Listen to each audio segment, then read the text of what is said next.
Bien, donc je vous propose de commencer cette session.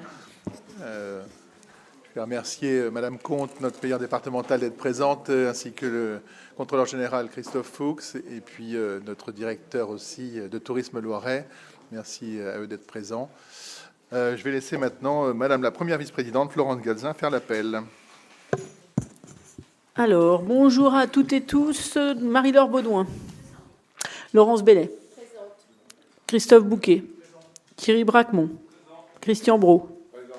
Francis Kamal est excusé et a donné pouvoir à Pauline Martin, Baptiste Chapuis, Grégoire Chapuis, Marie-Agnès Courroy, Aude Denisot, Vincent Devailly, Marianne Dubois. Nelly Dury est excusée et a donné pouvoir à Ariel Lévy, Jean-Pierre Gabel, Anne Gabory, Mathieu Gallois, Florence Galzin, Marc Godet, Hervé Gora, Karine Haribé, Johan Jobé, Nadia Labadi, Isabelle Lançon, Ariel Lévy. Farah Loiseau est excusée et a donné pouvoir à Florence Galzin, Hélène Lorme, Gérard Malbeau, Pauline Martin, Corinne Melsassar, Jacques Messas, Frédéric Néraud, Sophie Pellat, Nathalie Rabourdin est excusée et a donné pouvoir à Laurence Bellet, Hugues Grimbourg, Ludivine Ravelot, Jean-Luc Riglet, Hugues Saury, Vanessa Slimani, Christine Tellier, présente, Dominique Tripet, Philippe Vacher, Jean-Vincent Valliès. Bien, merci. Donc nous sommes largement le quorum, donc nous pourrons délibérer valablement. Je vous propose de désigner un secrétaire de séance. Alors, je vais vous proposer la candidature de notre Benjamin, Ariel Lévy, si vous n'y voyez pas d'inconvénient. Il a cet avantage pendant un mandat, mais après, ça change. Donc, voilà, en général. Bien, donc merci. Merci d'accepter cette lourde tâche. Et puis maintenant, il nous faut adopter le procès-verbal de la session des 19 et 20 juin 2025. Je vous demande de l'approuver. Est-ce qu'il y a des votes contre, des abstentions? Il n'y en a pas. Donc, je vous remercie. Bien, mes chers collègues, nous étions nombreux à être présents le 28 août dernier à Gien pour dire un dernier au revoir à notre collègue et amie Lynn Fleury, emportée malheureusement par la maladie seulement en quelques mois. Depuis janvier 2025, Lynn a été extrêmement courageuse. Elle a continué toutes ses missions et assumé son rôle d'élu jusque cet été. Nous ne l'avons jamais vue se plaindre, jamais entendu se plaindre, et même fatiguée. Elle gardait le sourire et l'enthousiasme qui la caractérisaient. Malgré la maladie, elle a continué à parcourir son canton de Sully-sur-Loire, mais aussi le département, dans le cadre de sa mission sur la démographie médicale. Nous conserverons l'image d'une personne discrète, travailleuse, active auprès des Loiretains, notamment les plus fragiles, mais aussi celle d'une femme avec des convictions, des valeurs et ce bon sens que nous apprécions tous. Tout début juillet, nous apprenions le décès de Jean-Paul Imbaud, qui a siégé dans cet hémicycle entre 2015 et 2021, plus particulièrement au sein de la commission Logement et Insertion. Le 1er octobre, c'est notre ancien collègue conseiller général, Claude Bourdin, qui s'est éteint à son domicile après avoir bataillé contre la maladie durant une vingtaine d'années. Claude a d'abord été conseiller régional, puis conseiller général et maire de Beaugency. Puis, comme suppléant de Jean-Pierre Sueur, il le remplaça à l'Assemblée nationale entre 1991 et 1993, le temps durant lequel celui-ci participa au gouvernement. Rassemblés vendredi 10 octobre devant la mairie de Beaugency, nous avons eu l'occasion de lui rendre hommage. Vous avez remarqué aussi l'exposition de tableaux qui est sur le dehors, là, dans le couloir. Lundi, nous apprenions aussi la disparition de notre ancien collègue, Marc Andrieux, qui a eu aussi une vie politique bien remplie, après avoir été maire de Loury de 1977 à 2001, puis conseiller régional entre 1998 et 2004. Il a été conseiller général de 2001 à 2015 et a présidé la commission des routes et infrastructures de 2005 à 2015. Tous ceux qui l'ont connu se souviendront de sa grande silhouette et de cette écoute bienveillante qu'il avait toujours à l'égard de ses interlocuteurs. En hommage à cet engagement de Lynn, qui était encore en fonction au sein de notre Assemblée depuis 2015, mais aussi des anciens élus dont je vous ai parlé, je vous propose de réaliser une minute de silence.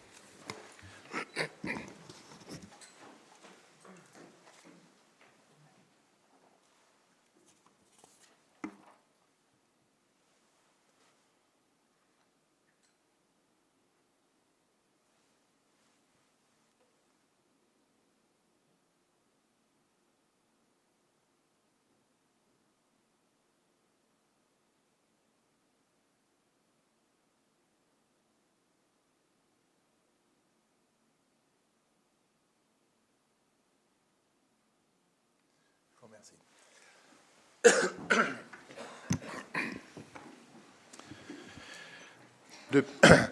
Depuis le décès de Lynn, c'est Nathalie Rabourdin, sa suppléante, qui est devenue officiellement conseillère départementale du canton de Sully-sur-Loire. Cette conseillère municipale de Coulon, podologue de profession, est en train d'organiser son agenda pour les prochains mois pour pouvoir participer aux instances départementales. Demain, en fin de matinée, à l'issue du vote du dernier rapport et juste avant l'Assemblée générale des anciens conseillers généraux et conseillers départementaux, Nathalie Rabourdin sera présente un court moment en visio afin que je puisse officiellement procéder à son installation et qu'elle puisse se présenter à l'Assemblée. Mes chers collègues, à l'occasion de cette session, nous devrons adopter une décision modificative numéro 2 qui nous permettra d'actualiser la marge de notre budget 2025. Dans un contexte financier particulièrement préoccupant pour notre collectivité, nous avons fait le choix depuis plusieurs mois d'adopter une démarche de transparence dans le cadre du suivi de nos budgets. La volonté est bien de se situer au plus proche de la réalité financière afin de prendre les meilleures décisions en toute connaissance de cause. Vous aurez ainsi l'occasion d'échanger sur les perspectives 2026 lors des prochaines commissions intérieures début novembre. Pour la construction du budget primitif 2026, les présidentes et présidents de commission vous présenteront dans ces séminaires budgétaires les propositions d'arbitrage envisagées sur tous les postes budgétaires modulables. J'ai demandé ainsi à chaque vice-président d'engager une réflexion qui permettra de réaliser l'année prochaine 20 millions d'euros d'économies en fonctionnement et 30 millions d'euros d'économies en investissement, soit 50 millions d'euros au total. Contrairement à l'État, notre collectivité a l'obligation de voter un budget à l'équilibre, nous le disons tous les ans. Nous allons donc devoir faire des choix compte tenu du compte administratif 2024 déficitaire que nous avons adopté en juin et des perspectives qui ne sont pas favorables pour les années futures. Il est évident que ce ne sera pas de gaieté de cœur. Mais ne pas prendre les devants maintenant risquerait de plonger le département dans une situation inextricable de laquelle il ne pourra se relever seul. Soyons très clairs avec cela. Dans une situation extrême qui est presque atteinte par quelques départements, la mise sous tutelle par l'État serait une catastrophe car les décisions qui seraient prises se feraient avec une vision purement administrative et comptable, sans réelle prise en compte des besoins prioritaires de notre territoire et de ses habitants. Alors que le Conseil départemental de la Gironde votait ce lundi un budget supplémentaire en déficit de près de 100 millions d'euros, le préfet local saisit la Chambre régionale des comptes, qui dispose désormais d'un mois pour vérifier la situation financière de la collectivité et établir un plan de mesures de redressement. D'ores et déjà, le président de la Gironde vient d'annoncer un grand plan d'économie sur 3 ans. Seront concernées les dépenses de personnel, les charges d'infrastructure, les subventions aux associations et collectivités, les dépenses de solidarité, reconnaissant qu'il allait même devoir forcément toucher à des compétences obligatoires. L'enjeu est grand. Pendant les 30 jours d'audit de la CRC, le pouvoir budgétaire de l'Assemblée délibérante est suspendu. Et à l'issue, le représentant de l'État peut prendre le contrôle des finances du département afin d'exécuter un plan d'économie et en cas de désaccord de la collectivité ou de délibération jugée insuffisante. Nous avons donc le devoir d'éviter cette situation. Plutôt que de subir, je vous propose de nous efforcer à nous adapter et de profiter aussi de la crise pour que nos services départementaux puissent se réinventer. Le département fera beaucoup d'économies sur son propre périmètre, notamment en termes de masse salariale, mais mettra aussi à contribution l'ensemble de ses partenaires dans un effort commun et partagé. Le sujet est d'autant plus complexe que la part des allocations sociales, une compétence obligatoire, pèse énormément sur le budget global. 70% de notre budget est consacré à l'ensemble des dépenses sociales. C'était 60% il y a 10 ans. Elles vont peser encore plus dans les mois à venir, du fait de la crise économique et sociale, mais aussi du vieillissement de la population. On peut prendre l'exemple du RSA, qui s'élevait à 108 millions d'euros au BP 2025 et que nous monterons dans le cadre de l'ADM à 112 millions d'euros. Une partie s'explique par la revalorisation de plus 1,7% de l'allocation décidée par l'État au 1er avril 2025. J'attire votre attention sur le fait qu'en parallèle, nous avons fortement diminué notre politique d'entretien des voiries, alors même qu'il s'agit, là aussi, d'une compétence obligatoire. Il faut aussi bien l'avoir à l'esprit. Nous sommes d'ailleurs parfois interrogés par nos concitoyens loiretains sur la dégradation de nos routes qui s'accélère avec le changement climatique. En expliquant notre obligation d'assumer ces centaines de millions d'euros d'aide sociale, nous démontrons que le département ne s'est jamais départi de cet engagement de l'humain d'abord. Mais cet État-providence, cet État protecteur, parfois surprotecteur, est au bord de la faillite. La générosité de la nation dans l'accompagnement des plus fragiles ne peut en effet souffrir de détournements et d'abus. La République repose sur les droits et devoirs. L'humain d'abord, oui, mais dans le respect du juste droit. Le gouvernement a annoncé la mise en œuvre d'un grand plan de lutte contre les fraudes. Nous attendons de voir. Pour ma part, j'ai demandé aux services départementaux d'être particulièrement stricts et vigilants. Je souhaite que la cellule antifraude soit renforcée et qu'un plan d'action à l'échelle du périmètre départemental soit défini d'ici la fin de l'année. Au moment où nous allons tous devoir faire des efforts, il n'est pas acceptable que quelques individus profitant encore du système, détournant cet argent public de l'objet pour lequel il est dédié. Nous avons été dans les premiers départements à initier l'accompagnement renforcé des bénéficiaires du RSA parce que je crois en la valeur du travail et dans la vertu du coup de pouce pour rebondir dans la vie. Il est nécessaire, toujours selon le principe droits et devoirs, que nous assumions aussi les sanctions lorsque les bénéficiaires du RSA ne se présentent pas à leur rendez-vous ou ne réalisent pas en contrepartie les heures de formation ou de mise en situation professionnelle. À cet égard, l'État ne nous aide pas. Le décret sanction du 31 mai 2025 est plus favorable à l'allocataire du RSA que le précédent régime avant France Travail. C'est incohérent avec l'objectif de remettre les gens vers l'emploi. Lutter contre la fraude, mais lutter aussi contre les aberrations dans le système. Département de France et le groupe DCI y travaillent notamment. Nous venons de faire remonter des propositions de modification de textes réglementaires. Alors même que la collectivité a fait un effort sans précédent en doublant son budget dédié à la protection de l'enfance en quelques années, trouvez-vous normal que certains parents d'enfants placés continuent à toucher les allocations familiales? Est-il logique qu'un bénéficiaire du RSA qui touche une bonification en raison d'un ou plusieurs enfants à charge continue de la toucher lorsque l'enfant ou les enfants sont placés à l'ASE? De nombreuses incohérences persistent dans notre système de protection sociale. Que penser aussi de la déclaration de la Cour des comptes qui se dit dans l'impossibilité de certifier les comptes de la Caisse nationale d'allocation familiale pour 2024, et comme elle l'avait déjà fait pour 2022 et 2023. Les erreurs qu'elle commet représentent 8% du montant des prestations, soit 6,3 milliards d'euros, et concernant notamment le RSA, la prime d'activité, les aides au logement. Pour le Loiret, cela représente plus de 8 millions d'euros. Nous sommes en discussion régulière avec la CAF du Loiret, mais j'avoue que cela interroge lorsqu'on reçoit en fin de mois la demande de versement et que la CAF a du mal à justifier l'augmentation du montant, comme ces derniers mois. Et malgré cela, nous sommes obligés d'inscrire 4 millions d'euros en plus en DM. J'ai demandé à lancer des études d'échantillons de population de bénéficiaires du RSA afin de vérifier l'ampleur locale de ce taux d'erreur. Ces exemples ont évidemment des conséquences financières, mais aussi et surtout des conséquences en termes d'acceptation citoyenne. Cela démontre également que notre système global de gouvernance, dessiné en 1945, a besoin d'être requestionné.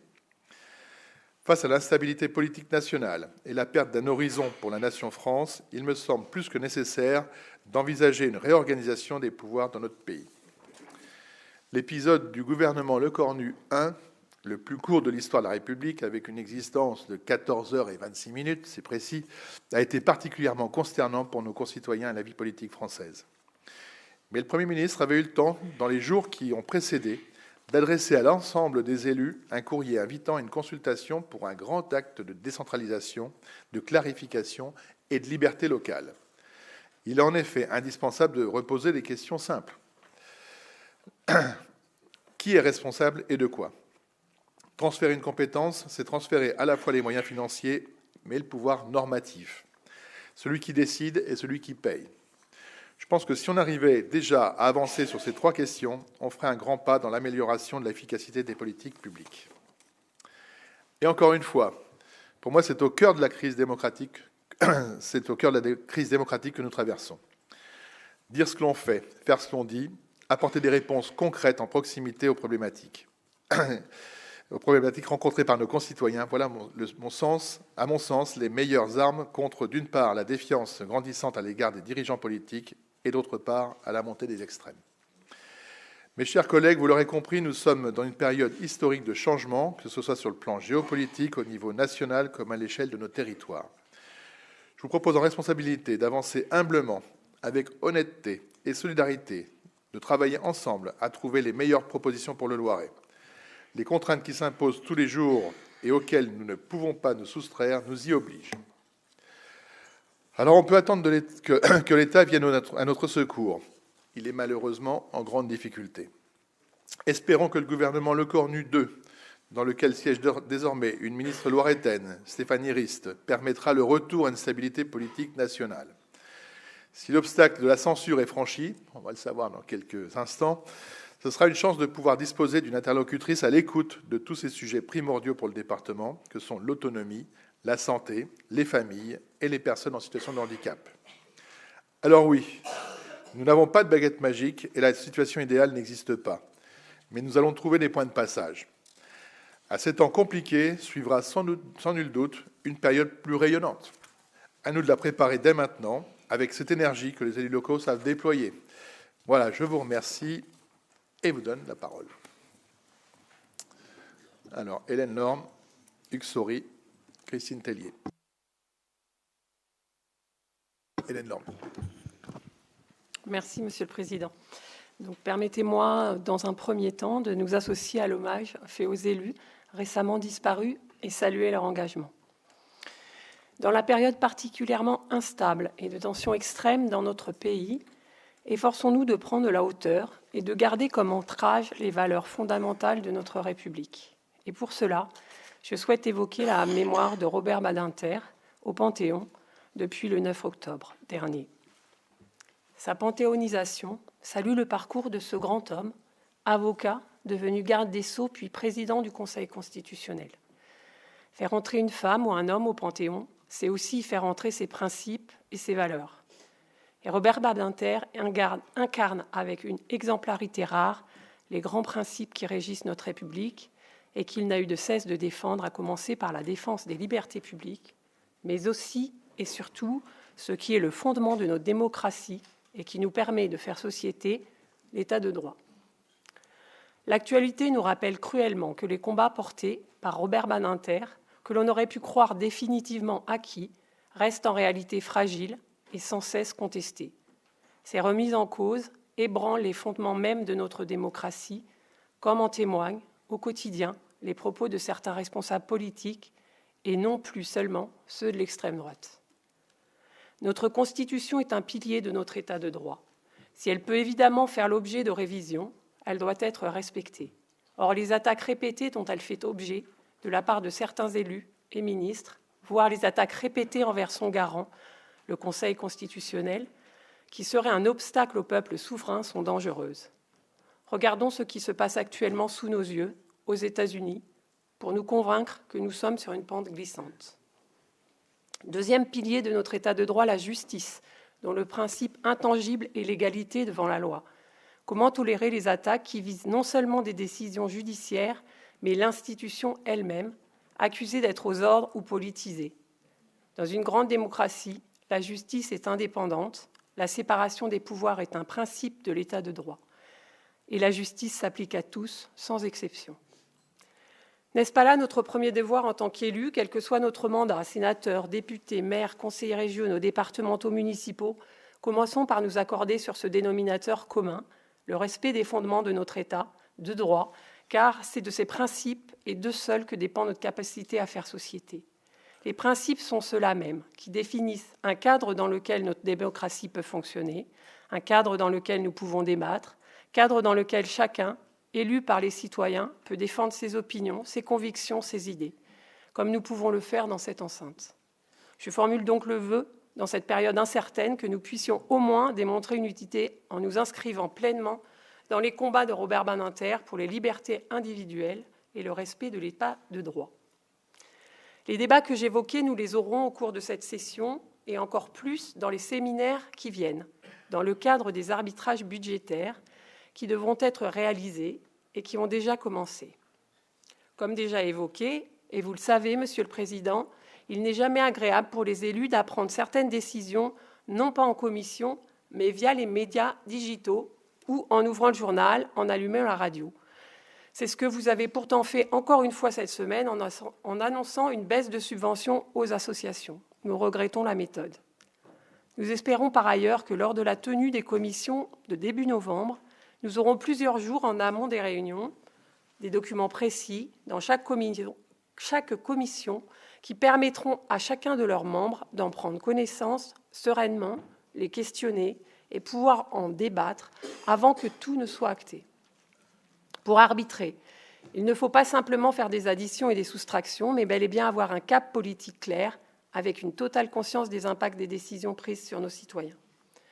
Nous mesurons pleinement la complexité de l'exercice et nous n'ignorons pas qu'il s'agit là d'un défi, dépourvu de solutions toutes faites. Il est évident que, quelle que soit leur sensibilité politique, les exécutifs départementaux de l'ensemble du pays se heurtent à des difficultés comparables, tant les enjeux sont ardus et les marges de manœuvre restreintes. Mais nous ne sommes pas que des opérateurs de l'État, nous sommes aussi des décideurs politiques avec des convictions. Et c'est sur la base de ces convictions que nous devons définir les orientations politiques qui guideront nos choix. Nous aurons l'occasion d'y revenir au cours de quelques rapports de la session, qui contiennent déjà les premiers arbitrages pour 2026 concernant l'éducation ou encore le financement des missions locales. Comme nous le soulignons trop souvent, il va de soi que la prise de décision, notamment en matière d'évolution des politiques publiques, gagnera en pertinence et en rigueur si elle s'appuie sur une évaluation précise et approfondie de nos actions respectives. C'est à cette condition, et à cette condition seule, que nos arbitrages pourront prétendre à la fois à l'efficacité et à la légitimité. D'ailleurs, au cours de cette session, nous aurons une présentation d'une mesure d'impact de la transformation des politiques sociales, mesure d'impact basée sur des rencontres entre élus et équipes sociales du département, des questionnaires adressés aux élus, aux agents, aux partenaires et une campagne téléphonique auprès des usagers loiretains. Si nous pouvons regretter la relative faible participation, nous pouvons déjà commencer par souligner l'initiative. Oui, nous devons évaluer cette politique, comme les autres, pour pouvoir ensuite prendre des décisions qui s'imposent. Nous reviendrons au cours de la session sur les constats que nous pouvons tirer de cette mesure d'impact. D'autant plus que sur ce sujet, nous sommes au cœur de nos compétences obligatoires, là même où nous devons maintenir une action forte, là même où nous devons être efficaces. Nous voyons que la protection de l'enfance reste une politique en grande difficulté, malgré les efforts fournis dans notre département. Nous voyons notre jeunesse en souffrance. Nous voyons que le nombre de bénéficiaires du RSA ne se résorbe pas, notamment dans le Loiret. Et force est de constater que les pistes de réduction budgétaire doivent, avec la plus grande urgence, être explorées ailleurs. Le département doit ainsi avoir une analyse critique, minutieuse et exigeante sur l'ensemble de ses politiques d'intervention, sans exception. Je le redis avec force, nous mesurons pleinement la difficulté de l'exercice, qui plus est avec le contexte national instable que nous connaissons, qui nous plonge dans l'inconnu sur les efforts que vont devoir faire les collectivités locales. Mais cela ne doit pas nous faire perdre de vue que nous sommes la collectivité du social, que de nombreuses catégories de la population vont mal et que nous devons maintenir notre engagement et nos efforts à leur égard. Si le département recule sur ses politiques, personne ne viendra le suppléer. Je vous remercie de votre attention. Bien, merci. Donc, alors sur les séminaires budgétaires, effectivement, bon, il y aura des discussions qui vont avoir lieu dans chacune des commissions intérieures avec les présidentes et présidents vous proposeront un passage au peigne fin de différentes politiques, des différents chiffres que nous avons, avec des dépenses qui sont modulables ou pas, parce qu'il y en a certaines, comme on le dit, dans les dépenses sociales en particulier, qu'on ne peut pas ajuster, évidemment. Donc ça se fera début novembre. Puis ensuite, je vous rappelle quand même que l'Europe, ça sera fin janvier, et puis le vote du budget, avril. Donc il y a encore un peu de temps dans la réflexion, et il y aura encore certainement des ajustements qui s'opéreront au cours du mois de décembre. Voilà, je ne vais pas agiter l'épouvantail de la Gironde, hein, comme on dit, mais parce que la Gironde, c'est un cas unique pour l'instant. Hein. On avait toujours tendance à croire que c'était la Seine-Saint-Denis qui était le département le plus en difficulté, puis finalement non. Seine-Saint-Denis se porte très bien. Mais la Gironde, par contre, c'est le premier département à chuter, à arriver vraiment dans une situation quasiment inextricable. On suit l'évolution de la Gironde, nous, je dirais quasiment au jour le jour, et Jean-Luc Glaise, que l'on connaît tous bien au niveau de département de France, parce que je dirais, le président du groupe de la minorité, nous alerte régulièrement, et franchement, l'alerte est très sérieuse, puisque c'est vraiment la préfecture qui prend la main, enfin, qui commence à intervenir, avec la Chambre régionale des comptes qui va aussi dire son mot. Et nous, on peut se réjouir qu'on a encore des arbitrages à faire, parce que là-bas, les arbitrages, ils seront peut-être faits par d'autres. C'est ce que j'ai dit dans mon propos. Et là, il ne faut évidemment pas qu'on en arrive à ce niveau-là. Après, évaluer les politiques publiques, oui, on essaie de le faire. Efficacité, pas efficacité. Je pense qu'on pourrait avoir peut-être des surprises dans certaines politiques. Moi, si je regarde le RSA, est-ce qu'on est efficace quand tous les ans, on apporte des millions d'euros en plus? C'est 2, c'est 3, c'est 4. Là, même en cours d'année, on rapporte encore 4 millions d'euros. Est-ce que la politique est efficace? Est-ce que cette politique-là est efficace? On peut peut-être se poser la question. Moi, je fais partie des élus qui, et je l'ai dit tout à l'heure, qui déplorent l'allègement des sanctions. Dans la sanction, il y a quelque part, il y a éducation. C'est-à-dire que quand il y a une sanction, après, évidemment, on se tient aux règles. Et je pense qu'il y aurait beaucoup à dire sur cette politique-là, qui pour nous est une politique extrêmement coûteuse, nécessaire, mais extrêmement coûteuse, et aussi vraiment d'aller au plus près dans l'application des textes, parce que je pense qu'on pourra avoir des grosses surprises. Et le taux d'erreur, pareil, ça interroge, le taux d'erreur de la CNAF, qui est reconnu, parce que la Cour des comptes ne certifie pas les comptes de la CNAF depuis plusieurs années. 23, 24, 22, 23, 24. C'est quand même c'est un signe. Donc pour nous, je l'ai dit, les discussions avec la CAF, elles sont constantes. Mais à un moment, il va falloir vraiment qu'on mette en application, qu'on dise, non, nous, il y a 8% ou 6% d'erreurs. Et l'étude qu'on va mener en interne avec les services, et Anne, évidemment, sera en première ligne, mais ça va être de prendre des échantillons d'une centaine de bénéficiaires du RSA sur tel secteur, peut-être sur Montargis, sur Orléans, sur le Pithiviers, et puis vraiment tout regarder point par point et voir quel est le taux d'erreur. Si le taux d'erreur est avéré et qu'on se rapproche du service de la CAF et qu'on a 6%, là, je pense qu'on va falloir qu'on passe au contentieux. Il n'y aura pas d'autre choix. Hugues Saury. Merci, Président. Mes chers collègues, merci, Président, pour vos propos et d'avoir rappelé nos collègues, nos trop nombreux collègues disparus, et nous ne cessons évidemment de penser à eux. Hélène Lorme a commencé son propos en évoquant la panthéonisation de Robert Badinter. Je voudrais commencer les miens en rappelant la journée d'hommage à Samuel Paty, assassiné il y a 5 ans, ce qui permet de rappeler les principes de laïcité et de liberté d'expression qui sont des fondements de notre République. Donc, mes chers collègues, les prochaines discussions budgétaires vont bientôt s'ouvrir au Parlement, alors que la préparation du budget départemental est en cours, dans un climat politique et institutionnel totalement dégradé, avec des exigences économiques particulièrement lourdes pour l'État comme pour les collectivités territoriales. Aussi, permettez-moi de dire quelques mots sur ces différents sujets qui préoccupent vivement les élus locaux, mais aussi bien sûr nos concitoyens. Après plusieurs années marquées par des déficits publics élevés et une dette en progression continue, la trajectoire des finances publiques demeure extrêmement préoccupante à l'approche de la préparation du budget 2026. Dans son rapport intitulé « La situation des finances publiques début 2025 », la Cour des comptes souligne avec gravité le dérapage inédit du déficit public 2024, estimé à près de 175 milliards d'euros. Ce niveau dépasse sensiblement les prévisions initiales de la loi de programmation des finances publiques et est, selon les magistrats financiers, principalement imputable à une forte envolée des dépenses, notamment celles des collectivités locales. Cette situation a conduit le président de la Cour des comptes, Pierre Moscovici, à qualifier l'année 2024 d'année noire pour les finances publiques et à dénoncer un pilotage budgétaire insuffisamment prévisible et maîtrisé. Parallèlement, la Banque de France a mis en garde contre l'ampleur de la dette désormais apportée à 113,2% du PIB, plaçant la France parmi les États les plus endettés en pourcentage de PIB en Europe et championne en valeur absolue avec environ 3 350 milliards d'euros. Ce niveau se traduit par une charge d'intérêt particulièrement lourde dans un contexte de taux d'intérêt durablement élevés. S'agissant des collectivités territoriales, un second rapport de la Cour des comptes met en lumière leur contribution, certes limitée mais réelle, à la dégradation du solde public.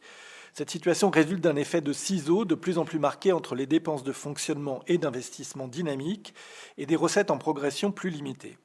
Si les situations locales demeurent contrastées, les magistrats relèvent que les fondamentaux financiers des collectivités, et je précise hors les départements, restent globalement solides et appellent à un effort partagé au redressement des comptes publics, les invitant, le bloc communal en particulier, à exercer une gestion plus économe et rigoureuse. Je souhaite à présent aborder un autre sujet de préoccupation majeure, le contexte politique. La vie politique française traverse actuellement une période d'incertitude profonde, marquée par des équilibres parlementaires fragiles et des tensions accrues entre les différentes forces partisanes. La dissolution de l'Assemblée nationale en juin 2024, voulue de façon irrationnelle par le président Macron, a largement contribué à fragiliser le lien entre les citoyens et leurs représentants, aggravant un sentiment de défiance à l'égard de la classe politique. Ce climat de fragmentation politique rend le pilotage des finances publiques plus complexe que jamais, alors même que notre pays nécessiterait la mise en place d'économies drastiques. Sur le plan territorial, les relations entre l'État et les collectivités locales connaissent également des tensions croissantes. Plusieurs associations d'élus ont dénoncé une recentralisation implicite de la gestion budgétaire à travers des ponctions opérées et le plafonnement des dotations. Certains présidents de département, dont vous-même, Monsieur le Président, ont publiquement alerté sur la soutenabilité financière des missions de solidarité, notamment en matière d'action sociale et d'accompagnement des publics les plus fragiles. Ces alertes illustrent une inquiétude partagée sur la capacité des territoires à maintenir leur politique de proximité dans un cadre budgétaire contraint. À propos de la déclaration de politique générale du Premier ministre, je suis atterré que la Macronie se soit ainsi couchée, mais c'est le mot, devant le Parti socialiste pour éviter la motion de censure qui conduisait très certainement à une dissolution. Elle a baissé pavillon sur finalement la seule réforme qu'elle avait eu le courage de porter. La gauche n'est pas au gouvernement, mais d'une certaine façon, elle le mène. Le PS, à l'échelle nationale, ne représente qu'assez peu de parlementaires, 61 députés et 65 sénateurs, mais dans la configuration actuelle, il possède une minorité de blocage et un droit de vie et de mort sur le gouvernement. Le PS va donc jouer pour quelque temps les arbitres et faire grimper au cocotier l'exécutif jusqu'au moment où ce ne sera plus tenable. Dans son intervention hier, déjà, Patrick Kanner, président du groupe PS au Sénat, mais idem pour Olivier Faure à l'Assemblée, conditionnait le vote du budget à d'autres mesures telles la taxe Zuckman. Je ne m'étendrai pas sur le gel de la réforme des retraites, qui est pour moi une aberration complète et qui nous place au banc des pays de l'Union européenne, où, à l'inverse de la France, l'âge moyen du départ en retraite est en augmentation constante et tourne autour de 66 ans. L'Allemagne passe à 67 ans au moment même où nous le fixons à moins de 63 ans. Alors que notre pays est champion de la pression fiscale, du déficit public et de la dette, la conséquence économique de cette mesure, on la connaît. Ce sera la poursuite de la dégradation de la notation effectuée par les agences internationales, entraînant des taux d'emprunt toujours plus élevés, un remboursement de la dette intenable et un risque majeur pour nos finances, notamment si l'inflation repart. Sans compter que le financement se fera, soyez-en certains, par des impôts supplémentaires dont nous pâtirons ici aussi dans cette enceinte. Au passage, et parce que nous sommes dans la collectivité territoriale qui met en œuvre de nombreuses mesures de solidarité, cette décision va sans doute précipiter la fin de cette formidable avancée sociale voulue par les élus communistes et les gaullistes à la sortie de la guerre en 1946, qu'est la retraite par répartition, puisqu'à terme, sans mesure de redressement, son allocation ne permettra pas de vivre pour les jeunes d'aujourd'hui, futurs retraités. Rappelons que l'âge de départ à la retraite était fixé à 65 ans avant 1981, qu'il y avait alors environ 3 cotisants pour un retraité. Il y en a 1,67 aujourd'hui, et qu'en 2024, le déficit des retraites représentait déjà environ, au mieux, un tiers du déficit public, et même 50% selon le Conseil d'orientation des retraites. Ces petits arrangements politiques créent une situation intenable et ne nous protégeront pas longtemps d'une dissolution qui paraît inéluctable. Vous l'avez compris, pour ma part, je ne voterai pas le gel de la réforme des retraites, qui sera, semble-t-il, adjoint au PLFSS par un amendement du gouvernement. Enfin, pour terminer, quelques mots sur l'actualité législative fortement ralentie en raison de la recomposition en cours au sein du gouvernement. Plusieurs textes législatifs relatifs aux élus locaux sont actuellement en cours d'examen. La proposition de loi sur le statut de l'élu local, déposée en janvier 2024 par la sénatrice Françoise Gatel, aujourd'hui ministre, et co-signée par 309 sénateurs, dont vos 2 sénateurs ici présents, a été adoptée en première lecture par le Sénat, puis l'Assemblée nationale en juillet 2025. Elle sera soutenue par le nouveau gouvernement. En attente de seconde lecture, elle prévoit une revalorisation dégressive des indemnités des maires et adjoints, l'extension de la dotation particulière élue locale à toutes les communes de moins de 3 500 habitants dès 2026, ainsi que la facilitation de la prise en charge des frais de transport et de représentation. Le texte crée également un véritable statut de l'élu local, un statut spécifique pour les élus étudiants. Il porte le congé de formation à 21 jours et favorise un meilleur équilibre entre la vie publique et la vie personnelle. Une seconde proposition de loi, déposée en avril 25 par le sénateur Jean-François Husson, rapporteur général du budget, vise à garantir une solution d'assurance aux collectivités territoriales. Adoptée en première lecture par le Sénat, elle prévoit la création d'un observatoire des tarifs assurantiels du secteur public, la possibilité de recourir au médiateur de l'assurance et un accompagnement spécifique pour les collectivités nombreuses rencontrant des difficultés à s'assurer tout en couvrant la totalité des risques. Ces différents éléments de contexte budgétaire dégradé et de climat politique délétère sont les composants, malheureusement, d'une période charnière pour notre pays. Espérons en une réforme de décentralisation annoncée hier pour être effective avant les élections municipales, tout en se rappelant que les précédentes ont surtout, à terme, mené à un résultat inverse des déclarations initiales. Toutefois, je donne crédit au Premier ministre de cette volonté affichée. Plus que jamais, la cohésion entre les niveaux de décision et la recherche d'une gestion publique plus lisible apparaissent comme des conditions essentielles pour établir la confiance et garantir la continuité de l'action publique. Je vous remercie. Merci, monsieur le conseiller départemental, mais sénateur, qui nous permet d'avoir un éclairage, je dirais, national sur vos positions. Je pense que c'est important de les connaître. Et la décentralisation, effectivement, nous l'appelons tous aussi, nous appelons tous de nos voeux un nouvel élan de décentralisation avec vraiment un éclaircissement sur qui fait quoi et qui finance quoi, et puis bien sûr qui est celui qui commande, il paye. Bien, merci pour votre intervention. Maintenant, je vais Christine Tellier et il y aura Mathieu Gallois ensuite. Merci, Monsieur le Président. Chers collègues, Mesdames et Messieurs, je ne pense pas que ce sera moi qui sera trop longue ce matin. Je voudrais d'abord dire que nous nous associons pleinement aux propos d'Hélène Lorme, tant pour l'hommage à Lynn en particulier que pour l'analyse du contexte national. Mais pour commencer cette session qui nous apparaît peu chargée, c'est l'occasion de nous interroger sur la répartition des délibérations entre la commission permanente à laquelle tous les élus ne participent pas et la session plénière qui nous réunit toutes et tous. Pour le moins, les délibérations structurantes devraient pouvoir être débattues dans cette assemblée systématiquement.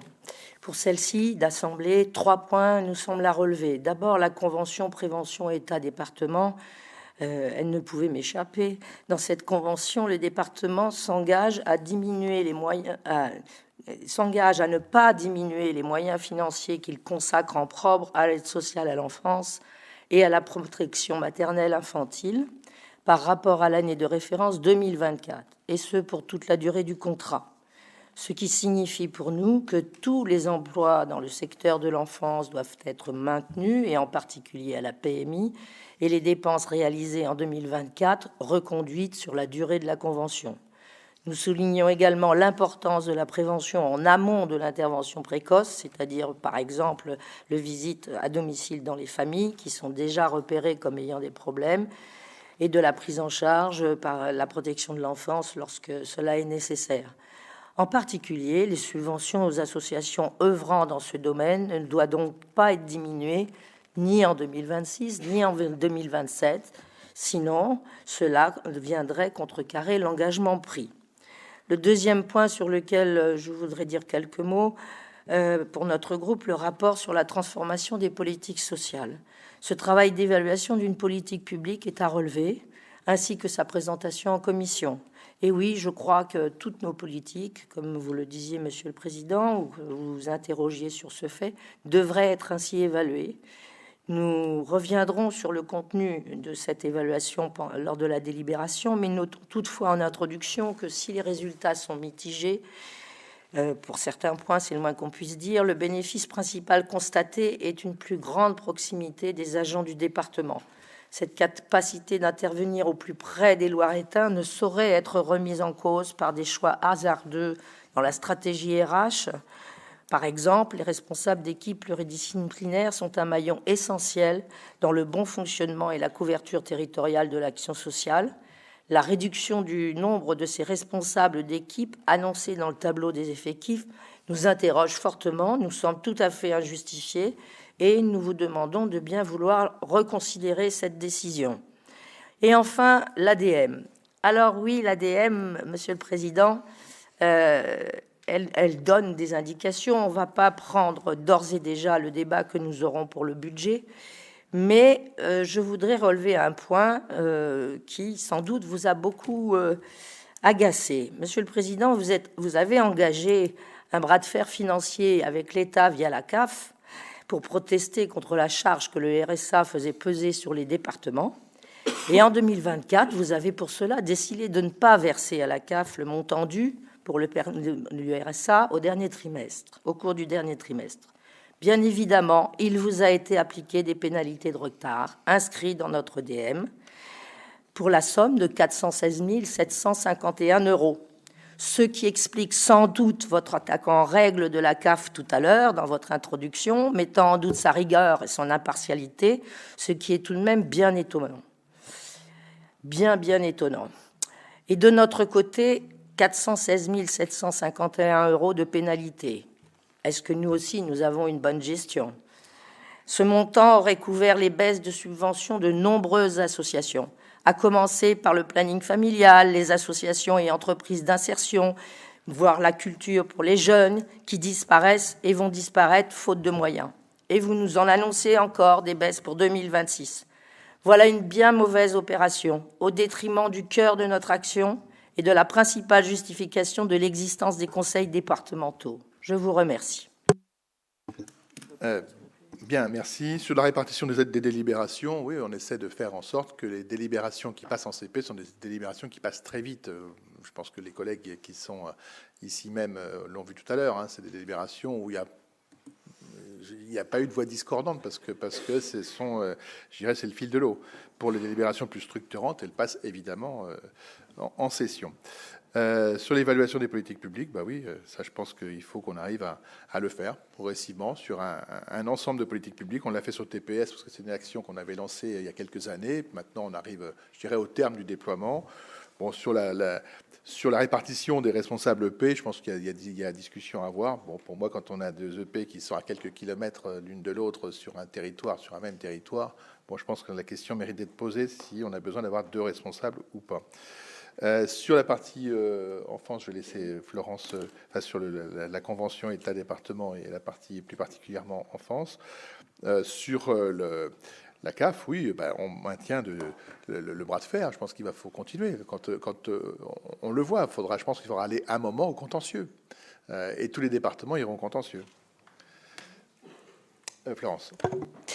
Sur la partie des moyens qui sont alloués à la PMI, il faut quand même savoir que le Code d'action sociale et des familles définit un certain nombre de trajectoires en termes de nombre de postes par rapport à la démographie, qu'on est très, très largement au-dessus. On est quasi au double. Ça, c'est une première chose. Donc, pour le moins, il me paraît légitime qu'on engage une réflexion pour le moins sur la pérennité d'un certain nombre de postes. Engager une réflexion, ça ne veut pas dire revenir systématiquement et de façon brutale au taux défini par la loi, parce qu'il y a des choses que l'on met en place, en plus notamment de la prévention, qu'on maintiendra. Par contre, un certain nombre de postes, de ce que l'on a pu pour le moment évaluer, sont mis en place ou avaient été mis en place pour pallier au manque de médecins sur les territoires. Bon, je veux dire, à un moment, il faut quand même qu'on s'interroge si le département a toujours les moyens et est-ce que c'est son rôle d'aller mettre en place ou pallier à des carences de médecins traitants. Enfin, la question, c'est une des questions, mais nos cadres de PMI ou nos puéricultrices, je veux dire, on ne pourra pas continuer, ou au moins sans compensation de l'État ou sans participation financière de l'État, à pallier à ces difficultés. Et en fait, il y a une réflexion en cours. On verra ce que cela donne, mais de toute façon, il faut qu'on s'interroge. Quand on est sur des critères du simple au double, la réflexion, on doit l'engager comme un certain nombre d'autres politiques. Bien, merci. Peut-être que Christine Tellier n'avait plus de voix parce qu'elle a trop applaudi le RCO dimanche, j'ai l'impression. C'est exact, Monsieur le Président. Ah, oui. Bon. Mais votre attaque sur la CAF m'a laissé sans voix également. Ah, franchement, là, c'est quand même un peu particulier. Et heureusement que la CAF est le payeur. Parce que sinon, les gens seraient traités différemment d'un département. C'est la Cour des comptes au niveau national. Hein. C'est la Cour des comptes, trois années de suite. Ils ne certifient pas les comptes. Nous, on aura le juge de paix. Ça sera quand on aura fait notre propre étude sur nos 200 ou 300 cas sur le département. Nous en reparlerons. Oui. Mathieu Gallois, je crois. Monsieur le Président, chers collègues, tout d'abord, je m'associe bien entendu aux hommages aux différents élus malheureusement disparus, à notre collègue Lynn Fleury, qui, en discrétion, dans le respect des différents avis et avec un engagement sincère et quotidien dans les responsabilités dont elle avait la charge, s'est investie pour notre département et ses habitants. Le contexte national pèse bien entendu sur le plan local, à la fois sur les habitants, avec, ça a été dit, un spectacle désastreux et une image de la politique sérieusement abîmée qui est donnée en ce moment, une instabilité qui renforce cela, ainsi que les inquiétudes et le sentiment que les préoccupations de nos concitoyens passent en second plan et peuvent encore attendre. Un sentiment aussi que, de toute façon, ce que le peuple exprime depuis longtemps reste ignoré, car malgré quelques annonces concernant le 49.3 ou la réforme des retraites, les orientations libérales restent les mêmes et leurs conséquences sur le quotidien des Françaises et des Français, sur les plus fragiles, sur les plus modestes, sont connues d'avance. Des conséquences aussi sur les collectivités, avec des budgets amputés, des dépenses qui augmentent et des difficultés à présenter certes des budgets équilibrés, mais aussi et surtout à répondre aux besoins, aux attentes et aux urgences. Dans ce contexte, il faut souligner le rôle et l'importance de nos différents échelons, communaux, régionaux, départementaux, pour conserver de la stabilité, de la proximité et du concret pour les habitants par les actions et les politiques qui sont menées. Actions et politiques qui pourraient être remises en cause pour certaines au vu de l'asphyxie financière subie. Vous avez annoncé la recherche de 50 millions d'euros d'économies sur les politiques départementales, à l'exception de la protection de l'enfance. Secteur qui semble sanctuarisé, c'est une chose positive au vu de la situation. Néanmoins, vous annoncez que tous les autres secteurs seront touchés. De quelle manière ? À quelle hauteur pour les solidarités, l'éducation, le soutien aux projets dans les territoires, le monde associatif, la santé, domaines, certes pour certains qui ne sont pas forcément de la compétence première du département, mais dont son action, conjointe à celle des communes, est pourtant essentielle, notamment dans cette période. Et les annonces faites dans la presse renforcent ces inquiétudes, notamment après les baisses de subventions ou de financement déjà effectuées dans cet exercice budgétaire. Oui, il faut éviter la mise sous tutelle. Oui, il y a des économies à chercher et à trouver. Certains investissements peuvent également permettre de réaliser des économies rapidement ou sur le plus long terme, que ce soit sur la recherche d'économies d'énergie, mais également investir dans la prévention. Et certains secteurs devraient être sanctuarisés pour que le département garde son efficacité de bouclier social, un département protecteur pour toutes les populations. Inquiétude aussi face à vos propos liminaires, ciblant exclusivement les personnes en situation déjà de forte précarité, traçant peut-être aujourd'hui, malheureusement, vos prochaines pistes d'économie. Et dans vos propos, ainsi que ceux de notre collègue Sori, ils évincent quand même une nouvelle fois le réel problème, qui est le refus d'aller chercher des recettes nouvelles à la fois pour l'État et pour la sécurité sociale. Donc dans cette période et dans les prochains mois, nous resterons attentifs aux propositions que vous allons faire, mais également nous serons force de propositions pour réussir à trouver des solutions. Je vous en remercie. Bien, merci. C'est vrai qu'il y a des solutions qui sont au niveau national, mais au niveau local, nous, on doit évidemment s'adapter.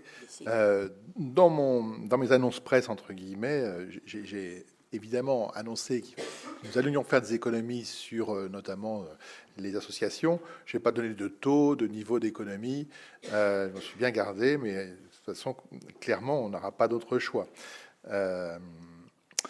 Voilà. Après, sur le RSA, c'est pas une attaque sur les bénéficiaires du RSA, c'est sur certains abus ou sur certaines incohérences. C'est plutôt ça. Et puis peut-être à réviser aussi certains textes. Je pense que dans mes propos, bon, on peut être d'accord ou pas d'accord. Bon, pas d'accord. Il faudrait qu'on m'explique sur certains versements de RSA que j'ai signalés qui me paraissaient un petit peu, je pense, un petit peu surréalistes parfois.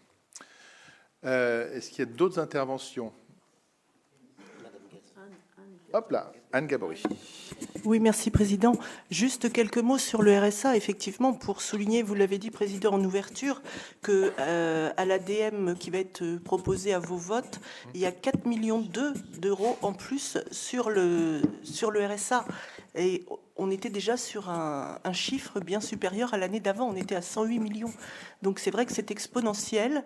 Et tout en reconnaissant qu'il y a des gens qui ont extrêmement besoin du RSA, et ça, je crois qu'on est tous d'accord sur ce sujet, on va quand même essayer, je pense, de trouver ces pistes d'économie dont le Président parlait.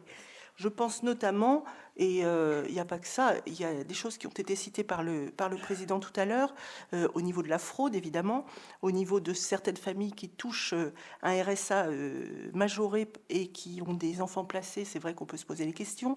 Les auto-entrepreneurs également, qui touchent un RSA sans limite de durée. Est-ce que ça, par exemple, on laisse... Est-ce que c'est bien logique, alors que les autres ont une limite de durée? Il y a beaucoup de niches comme ça, si je puis dire, sur lesquelles on peut travailler pour espérer trouver des pistes d'économie. Le département a fait quand même pas mal de choses dans ce sens, je crois, sur les territoires. Il y a eu 3 mois pour un job qui a été créé, des dynamiques, j'allais dire, pour essayer de ramener le plus possible les bénéficiaires du RSA vers l'emploi. Nous avons nos équipes, bien sûr, sur les territoires qui y travaillent, et je crois que on fait quand même beaucoup pour retrouver de l'emploi pour tous ces bénéficiaires. Donc oui, moi je pense qu'il faut trouver des économies, mais bien sûr qu'il y a des bénéficiaires du RSA qui ont besoin du RSA, ça évidemment, et on n'est pas du tout en train de dire l'inverse. Donc voilà, on est actuellement à 16 200 foyers bénéficiaires du RSA et à 24 000 personnes. Donc il faut bien se dire que c'est exponentiel et qu'il y a sans doute des marges à trouver pour réduire ce volume. Voilà. Bien, merci. Merci pour toutes ces précisions. J'ai Baptiste Chapuis et Florence Galzin ensuite. Monsieur le Président, chers collègues, juste une remarque déjà concernant l'organisation de nos sessions. Si le collègue Monsieur Sori, également sénateur, a pris cette habitude de faire un point sur l'activité du Sénat, il serait peut-être bon d'avoir une présentation un petit peu plus objective. Et donc, si c'est une vraie présentation de ce qui se passe au Sénat, ce n'est pas la présentation de l'activité du groupe LR au Sénat. Et donc, si la prochaine fois on a des présentations de ce qui se passe au Sénat, j'aimerais qu'on puisse, s'il faut, nous reprendre la parole derrière pour expliquer que le Sénat n'est pas monolithique et qu'il se passe autre chose que l'activité des sénateurs LR qui doivent sûrement très bien travailler dans cette instance. Donc je souhaite que sur les prochaines sessions, on puisse avoir, si c'est une présentation, qu'elle soit un minimum objectivée. Ça, c'était sur mon propos introductif. Sur les propos qui ont pu être tenus, moi j'y étais assez surpris, mais peut-être que j'ai manqué d'attention, mais en effet, la collectivité, comme l'ensemble des départements, connaissent des situations très complexes. On s'interroge beaucoup sur l'avenir du budget pour l'année prochaine et les prochains mois. Néanmoins, c'est vrai que ce raccourci qui est fait trop souvent en expliquant que il y a des pistes d'économie à aller chercher derrière la fraude est des fois un peu trop simpliste. Parce qu'en effet, il y a une attention à faire sur ces questions-là. De là à y générer des pistes d'économie fortes qui permettraient d'améliorer la situation globale de la collectivité, j'en doute très fortement. Et je trouve que voilà, des fois, c'est très caricatural en termes de présentation quand on fait ce lien un peu trop rapide.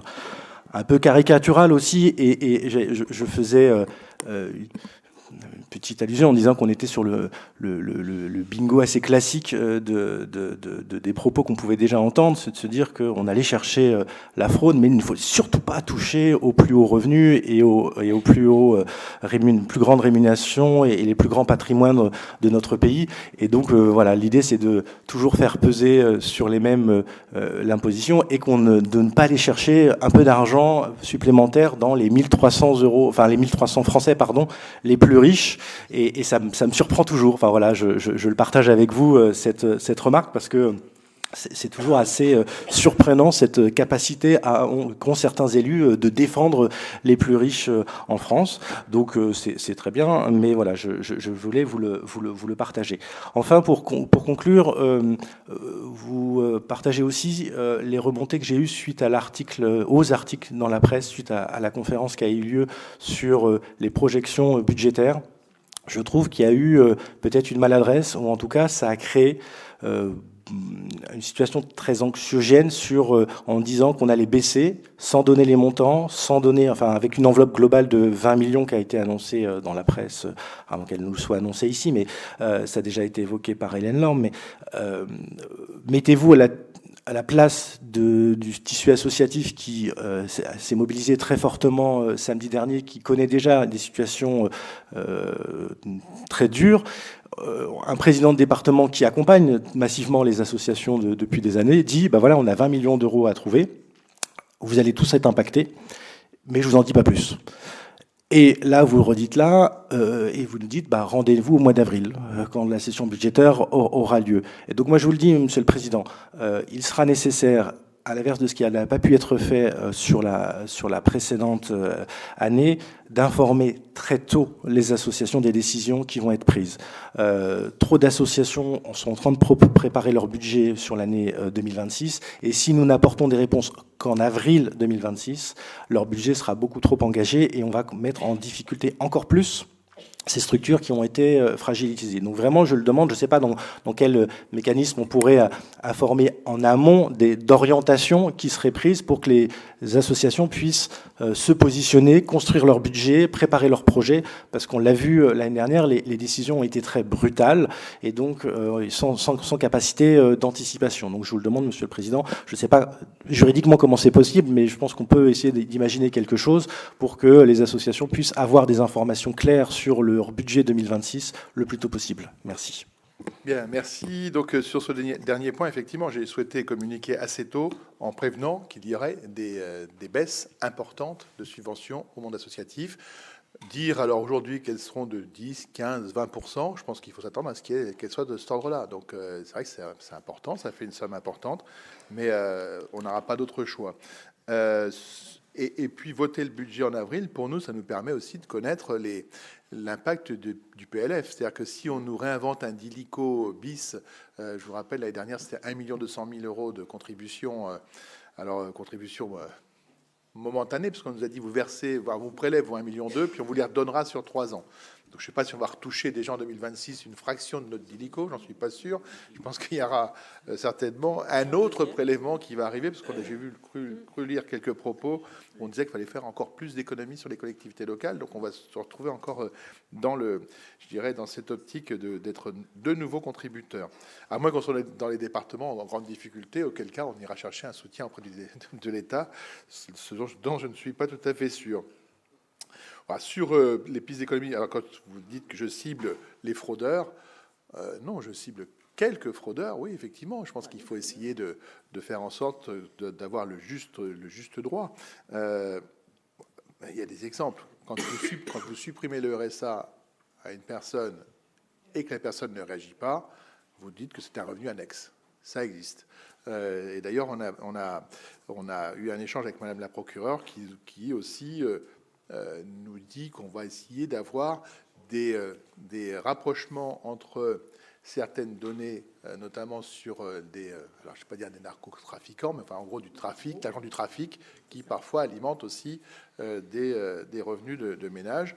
Donc nous, ça, par exemple, c'est ce qu'on souhaite aussi. Et ça, là il y a une convergence avec la justice pour qu'on soit aussi sur cette démarche-là. Voilà. Après, nous, ce qu'on veut aussi, et ce que l'ADF le demande, c'est qu'on ait accès à tous les comptes des bénéficiaires du RSA, donc tous les comptes, et puis prendre aussi, tenir compte aussi des dons qui peuvent être faits à des familles. C'est-à-dire que parfois, vous avez des familles qui reçoivent des dons de leurs parents, de leurs grands-parents, etc., mais on les exclut des revenus. Donc là, je pense qu'à un moment, il faut aussi... c'est-à-dire qu'il faut mettre tout à plat. Je ne dis pas que ça va représenter des sommes astronomiques, mais en tout cas, c'est aussi, quelque part, apporter le juste droit. Bon, puis après, sur les propos, vos propos concernant notre sénateur, il est président de notre groupe politique. Donc, il fait un peu de politique, c'est normal. Donc, quand il nous parle aussi, quand il remonte, je dirais, des informations, enfin, qu'il fait descendre des informations du niveau national, je pense que c'est intéressant pour nous aussi d'avoir ce contexte, de recontextualiser. Vous le faites régulièrement aussi, et je pense que Mathieu Gallois le fait régulièrement par rapport au Parti communiste. Donc, là, nous, on a un propos aussi politique. C'est vrai que c'est pas très courant.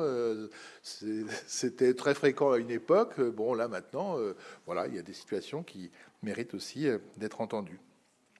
Voilà. Donc, j'avais ensuite Florence Galzin. Juste un petit point, on entend beaucoup de choses un peu, je dirais, pessimistes ou un peu alarmistes. Moi, je voulais juste souligner, dans le cadre de la session, je pense un point de satisfaction que j'espère on partagera, puisque Hélène nous disait tout à l'heure, on sera vigilant sur le recul éventuel de politique sociale. Moi, je veux juste souligner que dans le cadre de cette session, et je pense qu'on peut s'en satisfaire, vous avez 2 rapports qui concernent la prévention spécialisée qu'on a remis en place depuis un peu plus d'1 an.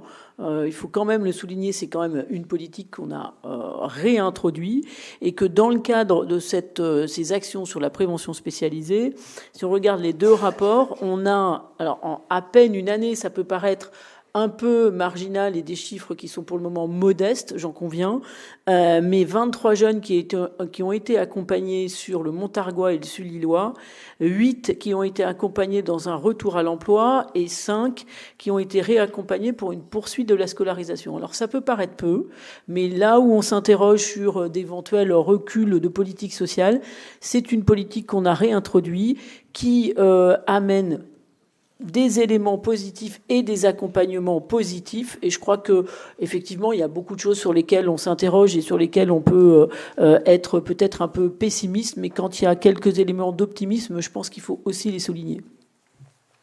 Bien, merci pour cette précision. Effectivement, nous aurons ces 2 rapports en discussion. Bien, s'il n'y a pas d'autres prises de parole, écoutez, je vous propose que nous commencions l'examen des rapports de cette session. Et nous allons commencer justement par celle qui a pris la parole en dernier, Florence Galzin, première vice-présidente en charge des rapports de la commission A1. Alors, je vais vite la céder à Aude Denisot, la parole, qui nous présente le rapport concernant les dotations 2026 au collège public. Merci, Madame la vice-présidente. Monsieur le Président, Mesdames, Messieurs les élus, notre département joue un rôle central dans la réussite scolaire et l'accompagnement de la jeunesse. Aujourd'hui, nous devons acter les dotations 2026 pour nos 58 collèges publics dans un contexte budgétaire contraint, mais avec une volonté inchangée, garantir l'équité, l'inclusion et l'autonomie des établissements. Ce rapport, validé par la Commission Enfance, Éducation, Jeunesse le 25 septembre dernier, propose des ajustements ciblés pour mieux répondre aux besoins réels, tout en assurant une gestion rigoureuse des deniers publics. Le département a l'obligation légale de financer le fonctionnement et l'équipement des collèges, avec une notification des dotations avant le 1er novembre. Pour cela, l'analyse des comptes financiers 2024 a mis en évidence la présence de fonds de roulement élevés, à savoir 2,32 fois la DGF 2025 et 1,8 fois la DGF 2025 après neutralisation de l'écrêtement 2025. De plus, il est constaté un reliquat important sur la dotation petit équipement, 274 065 €, soit près de 50% de la dotation allouée en 2025. Donc face à ces constats, et en concertation avec les représentants des EPLE réunis lors d'un groupe de travail DGF-SRH sur le premier semestre 2025, il vous est proposé pour 2026 de modifier les modalités adoptées en 2025 pour la dotation globale de fonctionnement et la dotation petit équipement, en opérant les ajustements suivants qui se compensent, c'est-à-dire un glissement de 3 €, c'est-à-dire une diminution de 3 € de la part élève de la dotation petit équipement, qui passerait de 18 € par élève à 15 € en 2026, pour revaloriser de 3 € la part élève de la dotation de fonctionnement de la DGF, qui passerait donc de 37 € par élève à 40 €. Les autres modalités de calcul de la DGF actées en 2025 sont reconduites pour 2026. Toutefois, s'agissant de la dotation viabilisation, il convient de préciser que le passage au logiciel Opal conduit à ne prendre en compte que les dépenses relevant des services généraux, le service de restauration et d'hébergement devant couvrir par ses ressources la totalité de ses charges. Ainsi, pour 2026, et dans l'attente des effectifs de la rentrée de septembre 2025, la DGF s'établirait à 1 911 256,90 € et la dotation petit équipement à 472 035 €.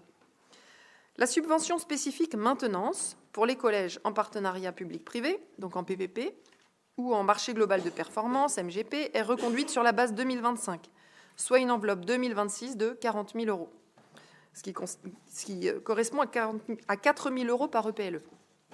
Après analyse des comptes financiers 2024, les fonds de roulement nets disponibles sont encore, au 31 décembre 2024, de 4 148 571,54 €.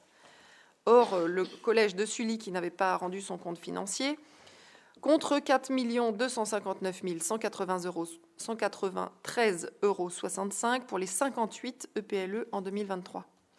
Après concertation avec les représentants des EPLE du groupe de travail, il vous est proposé de reconduire les modalités d'ajustement des fonds de roulement nets disponibles des comptes financiers 2024 selon la modalité suivante. Un écrêtement de 100% des fonds de roulement nets disponibles, déduction faite de l'écrêtement 2025, à partir et au-dessus de 75 jours et versement minimum de 0% de la DGF calculée. Compte tenu des prévisions de DGF calculées sur des effectifs prévisionnels, la réfaction théorique serait de 285 744,88 €.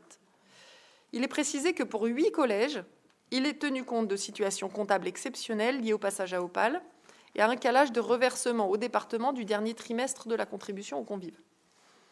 À la demande des représentants des EPLE du groupe de travail, il est proposé d'ajuster la préconisation en matière de seuil de fonds de roulement net disponible à 40 jours, 45 jours en 2025, de manière à permettre aux collèges de pouvoir faire face à leur fonctionnement. D'où l'écrêtement fixé à 75 jours qui permet une grande marge de manœuvre. Je vous propose donc de délibérer sur les points suivants. Il y en a 5. Valider les modalités de calcul de la dotation globale de fonctionnement 2026. Valider la diminution de la dotation petit équipement. Valider la reconduction de la subvention spécifique maintenance. Valider la reconduction du dispositif d'écrêtement des fonds de roulement net disponibles. Valider l'ajustement de la préconisation en matière de seuil de fonds de roulement net disponible à 40 jours. Mes chers collègues, ce rapport est le fruit d'un travail collectif, en étroite collaboration avec les collègues et les services de l'État, dont nous rencontrions les représentants des chefs d'établissement et les secrétaires généraux cette semaine, en début de semaine, Les retours étaient extrêmement positifs de la salle, tant par le fonctionnement qui vous est proposé, tant par surtout la qualité des relations avec les agents du département, qu'il convient de remercier aujourd'hui. Il illustre donc notre engagement pour une éducation inclusive, performante et responsable, sans rien négliger du développement des jeunes. Je vous remercie de votre attention, bien sûr, et nous sommes à votre disposition pour échanger sur ces propositions avant de les soumettre au vote. Bien, merci. Effectivement, ils ont souligné la qualité des échanges, la transparence constante, la proximité de nos équipes. On a vraiment des équipes qui sont au plus près des collèges. Je pense que ça, on ne peut que s'en réjouir. Voilà. Donc, merci pour la présentation de ce rapport qui est assez long et détaillé. Y a-t-il des questions sur ce rapport? Oui, Hugues Rimbaud. Merci. Juste pour souligner que notre satisfaction à voir que quelque chose qu'on avait demandé à la dernière session, c'est-à-dire qu'une partie de la dotation petit équipement qui est trop rigide dans son utilisation ait pu être transférée à la dotation générale, offrant plus de souplesse d'utilisation, mais que ce transfert a été réalisé alors pour une partie de la dotation petit équipement, mais c'est une satisfaction. Oui, bien, parce que c'est vrai qu'effectivement, ces 3 euros, on aurait pu par élève, on aurait pu les mettre de côté et les garder dans nos caisses. Bon, ce n'est pas le cas. Bien, merci. Est-ce qu'il y a des questions sur ce rapport? Autres? Non. Je propose de le voter. Y a-t-il des votes contre? Des abstentions? Pas d'abstention. Rapport voté à l'unanimité. Merci. Rapport A2.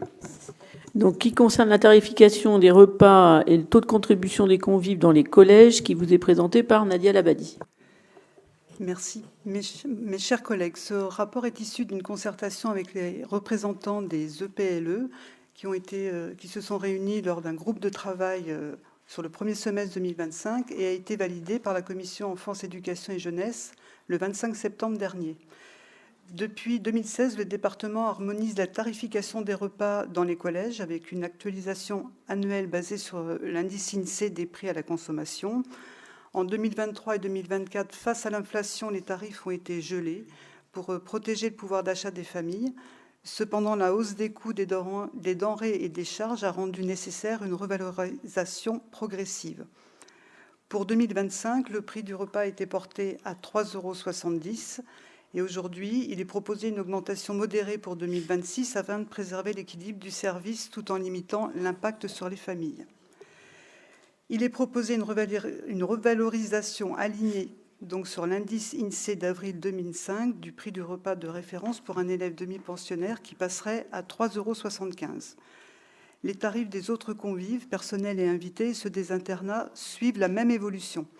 La contribution des familles au fonds académique de rémunération des personnels d'internat est une participation des familles et des commensaux aux charges du SRH, dont les coûts sont désormais assurés par le département. Elle constitue aujourd'hui la contribution des convives qui est reversée par les collèges au département pour couvrir ces charges liées à la masse salariale des agents départementaux, aux équipements de restauration, aux fluides et à l'amortissement des constructions et des équipements. Il vous est donc proposé de revaloriser en 2026 les tarifs des repas et de l'internat appliqués en 2025, revaloriser le prix du repas à 3,75 €, les 3 forfaits demi-pensionnaires, les prestations d'internat et les tarifs des convives, dont vous trouverez le détail dans l'annexe 2, maintenir la modulation de tranches de rationnaires et les seuils pour déterminer la contribution des convives aux charges du SRH, reconduire les taux de contribution des convives 2025 pour les collèges dont les repas sont préparés en régie, mais aussi pour les collèges qui sont livrés. Vous trouverez le détail dans l'annexe 3. Et enfin, fixer le bol alimentaire compris dans une fourchette allant de 3,15 € à 2,55 €. Mes chers collègues, ces propositions visent à concilier l'équilibre financier, la qualité des repas et soutien aux familles. Et elles s'appuient sur une concertation avec les établissements et une analyse fine des coûts. Bien, merci. Merci d'avoir souligné aussi toujours ces relations constantes. Est-ce qu'il y a des questions sur le rapport A2? Oui. D'abord, Marie-Agnès Cauroy et Baptiste Chapuis. Oui, je pense que dans cette Assemblée, on est tous très attachés à une notion de justice. d'égalité. Et là, au moment où on augmente, ce qui est logique, hein, je comprends très bien, est-ce qu'il n'aurait pas été essentiel de revenir sur la tarification sociale dans le cadre de la restauration? C'est un moment essentiel dans les collèges pour tous les enfants. C'est un moment d'éducation, c'est un moment de partage, d'activités sportives, ainsi de suite. Et donc, on le voit dans les collèges ruraux. C'est vraiment essentiel cet instant. Et puis, bon, il y a effectivement plusieurs freins. Le premier, ce sont les gestionnaires qui freinent. Bon, c'est un frein essentiel, hein, freine parce que c'est un surcroît de travail, ainsi de suite. Mais il suffirait que l'on soit nous-mêmes persuadés du côté essentiel, du côté juste de cette démarche pour que on les accompagne et qu'on arrive à les convaincre. On sait très bien convaincre, accompagner dans certains cas. Donc ça me semble vraiment quelque chose d'important. Il y a aussi la notion du fonds social. Le fonds social, il a baissé et c'est juste pour pallier à des insuffisances à un moment où, eh bien, voilà, on a fait intervenir le fonds social. C'est pas ce qu'il y a de plus égalitaire et c'est pas ce qu'il y a de plus vertueux. Il faut vraiment que l'on travaille sur cette tarification sociale très rapidement parce que ça me semble vraiment une urgence dans ce moment où un petit peu la citoyenneté, c'est toutes ces choses-là, on est en train de les perdre et voilà, ça serait important. Allez, une première réponse par Florence Galzin sur la... Alors, je crois que sur les deux rapports précédents, tout le monde s'est accordé à dire qu'on avait un travail partenarial important et constructif avec l'ensemble de nos principaux. Et sur la tarification sociale, force est de constater qu'une très large majorité des principaux ne sont pas favorables à cette mise en œuvre. Et très sincèrement, moi, j'ai pas envie d'aller au bras de fer avec les principaux sur cette question, entre autres, parce qu'on va rompre quand même un climat constructif avec eux. Ça, c'est la première chose. Et puis, on l'a dit et répété. Alors après, on peut ne pas être d'accord sur les chiffres, mais cette mise en œuvre de la tarification sociale sera de toute façon coûteuse pour le département, parce que la mise en œuvre, alors on peut sourire, hein, moi je veux bien que ça fasse sourire, mais aujourd'hui, la mise en œuvre de la tarification sociale, c'est un coût supplémentaire pour les équipes du département, qui est chiffré, Monsieur Dumay, vous m'arrêtez, on a recalculé un peu le coût, mais c'est à minima plus de 500 000 euros, et on serait à peu près sur du 900 000 euros. Bon. Donc voilà, enfin, je veux dire, c'est au moins deux éléments de réponse. Le président va en donner, je crois, un ou deux supplémentaires. Je pense qu'on a déjà répondu sur cette question. Voilà, et puis on peut aussi regarder, enfin, on regarde aussi ce qui se passe, notamment dans la mise en œuvre dans les lycées. C'est pas si simple que ça. Et là aussi, il y a quand même de fortes interrogations des équipes de direction sur la mise en œuvre de cette tarification sociale. Bien, effectivement, on a tendance à comparer aussi souvent avec les lycées parce que la région s'est lancée dans cette aventure, si je puis dire. Bon, pour les communes, c'est plus simple parce qu'ils ont accès direct aux familles et donc c'est un peu plus simple à réaliser. Moi, je sais que voilà, ça se faisait sur mon secteur. Pour nous, comme l'a dit Florence, hein, on a vraiment les secrétaires généraux qui sont un peu braqués parce que pour eux, c'est un travail qui paraît assez important, contrairement aux lycées qui ont les agences comptables dans leur mur avec des effectifs qui sont plus importants que dans les collèges. Donc pour eux, le passage au peigne fin de toutes les familles paraît plus simple. Et lorsque je regarde les tarifs de la région, bon, 3,45 le montant le plus bas, nous on n'est pas très loin finalement de cette tarification sociale parce que le deuxième niveau c'est 4,15 €, donc on est très largement au-dessus de notre montant de repas. Puis après ça monte à 4,55 et 5,15. On essaiera de faire un petit exercice en interne, alors voir, je sais pas, sur un échantillon, voir ce que ça donnerait pour le département si on appliquait en gros cette grille. Je pense que pour ceux qui sont à 3,45, qui sont peut-être pas, c'est pas la plus grande masse des élèves, hein, ça c'est sûr. Après, ils peuvent bénéficier de, comme tu l'as dit, Marie-Agnès, du Fonds social, où on déplore tous que les bourses soient sous-utilisées. C'est ça le problème. Je pense qu'il faut relancer à nouveau, se relancer sur comment dire, la convocation des familles pour leur attribuer les bourses. C'est-à-dire que les familles rechignent à venir, je sais bien, à venir à faire le premier pas, mais certaines y ont droit et ne vont pas les chercher. Et puis après, on pourrait avoir, je pense que la masse, elle serait plutôt autour des 4,15. Et là, ça serait quand même une augmentation importante et significative pour la plus grande partie des familles lorettaines. On fera l'exercice. Baptiste Chapuis. Monsieur le Président, chers collègues, c'était notamment sur ce point-là que je souhaitais intervenir, sur cette nécessité de justice, et on l'a évoqué, sociale. Sur le chiffre que vous donnez, si vous faites une étude sur la comparaison que vous aimez faire avec la région, je vous invite aussi à vérifier la part de bio qui a été mis en place au lycée. Je crois que nous sommes, autour de 6%, entre 6 et 7% de bio dans nos pratiques. Je crois que la région est bien au-dessus de ces montants-là. Donc si vous le voulez, une étude sur ces sujets-là, je vous invite aussi à regarder de ce côté-là, parce qu'il y a le prix, mais il y a aussi ce qui est proposé à manger. Mais bon, voilà, lançons cette étude et comparons ce qui est comparable.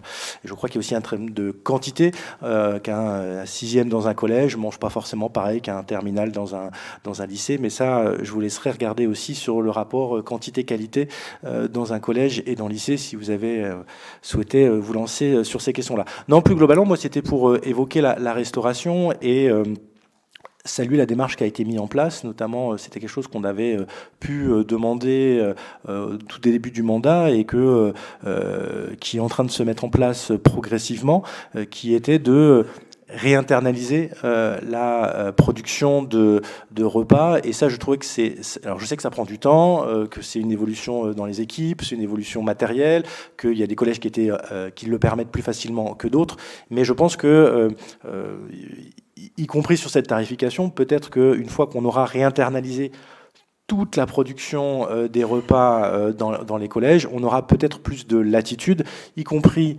pour développer le bio, les produits locaux et améliorer et réfléchir à cette tarification-là. Donc voilà, je tenais déjà à partager la remarque de Marie-Agnès Courroise sur la question de la nécessité sur la tarification sociale, mais ça, on s'est exprimé à plusieurs reprises sur ces sujets-là. On regrettait que cette étude ait été mise un peu de côté. Alors, le chiffre des 900 000 euros, très sincèrement, j'aimerais bien qu'on me l'explique comment vous arrivez à 900 000 euros pour une tarification sociale dans la collectivité. Voilà, quand on donne des chiffres, faut les étayer. Et sur le coup, j'aimerais bien connaître d'où vient ces 900 000 euros. Voilà. En tout cas, vous dire que voilà, on partage vraiment cette volonté de la collectivité de s'inscrire dans cette démarche de production internalisée. Je sais qu'aussi, c'est reconnaître le travail de nos cuisiniers, et vous l'avez fait sur le repas signature, etc. Mais voilà, c'est aussi leur donner un rôle social dans le collège que la production de repas, les découvertes du goût, etc. Et les cuisiniers et les équipes de cuisine sont des personnels pédagogiques comme les autres aussi. Et je trouve que c'est important de les mettre comme ça aussi au cœur, autour de la table, sans faire de jeu de mots, de l'équipe pédagogique. Merci. Merci. Bon, on se rejoint moi sur un point, c'est sur la réinternalisation après la fin du contrat avec Sogrs. Normalement, c'est fin 2027, ça sera pour 2028. Pour le bio, moi, je vais juste dire un petit mot sur le bio, parce que je suis un peu paysan toujours. Il ne faut pas en faire un dogme, le bio. Hein. Alors, c'est pas la réponse à tout. C'est-à-dire que j'ai toujours dit dans cette assemblée depuis tout le temps, moi, du bio qui viendrait du Brésil ou du bio qui vient d'Italie, je ne suis pas forcément favorable. Je préfère que le bio vienne, qu'il soit du local, mais quand on peut le faire, qu'on fasse du local avec même de l'agriculture conventionnelle. Je pense qu'il ne faut pas stigmatiser les paysans. Le bio, c'est pas toujours le meilleur. Donc parfois, dans les produits bio, il peut y avoir certaines toxines. Ça peut arriver parce que Voilà. Mais oui, la loi, voilà. Je pense que la loi, il faudra peut-être que nos parlementaires la revoient à un moment ou à un autre. Mais bon, Florence, je crois que tu as un petit propos sur le sujet. Deux choses. Juste vous redonner un chiffre, parce que quand on parle des chiffres, on va donner, puisque visiblement vous dites le bio dans nos cantines, enfin dans nos restaurants scolaires aujourd'hui, c'est pas 6,7 quand même, Monsieur Chaput, c'est 11,6. Donc, enfin, on va rétablir quand même un petit. Ça évolue dans le bon sens. Alors effectivement, après, on n'a pas atteint les objectifs. Avec Jean-Luc, il vous en dira peut-être deux mots, on a quand même mis en place une chargée de mission sur nos deux commissions pour tendre vers nos objectifs. Donc c'est aussi un agent en plus et la preuve qu'on est engagé pour soutenir nos collèges dans le bio. Et puis sur l'étude sur la tarification sociale et le coût, Monsieur Chaput, je vous renvoie aux chiffres qui ont été présentés l'année dernière en commission. On avait présenté, on avait présenté les chiffres. Bah si, ils étaient présentés en commission. Non, mais c'était plus que ça même. Donc donc rien qu'en frais de personnel, c'est 350 000 euros uniquement pour les frais de personnel. On vous l'a présenté. Donc ça a été présenté en commission. Je vous engage à revenir vers les comptes rendus de commission. Merci. Et Jean-Luc qui voulait compléter, et puis Jean-Vincent Valliès après. Oui, moi je voulais juste rebondir sur effectivement la restauration dans les collèges. Moi j'ai entendu qu'apparemment on mange mieux dans les lycées que dans les collèges. Il n'y a pas que le bio, hein. Il n'y a pas que le bio dans la vie. Il y a aussi les autres aliments de qualité. Il y a des textes de loi. Et on s'y tient, on travaille dessus. Alors, je ne vais pas répéter ce qui a été dit. On tente, en tout cas, de s'y tenir. C'est vrai. Donc, c'est pour ça que, comme Florence vient de le dire, donc une chargée de mission a été mise en place et très très intéressante puisqu'elle connaît très bien le sujet. Il y a aussi un nouveau logiciel qui a été mis en place pour travailler sur la logistique aussi avec nos producteurs locaux. Donc ça, c'est un vrai sujet.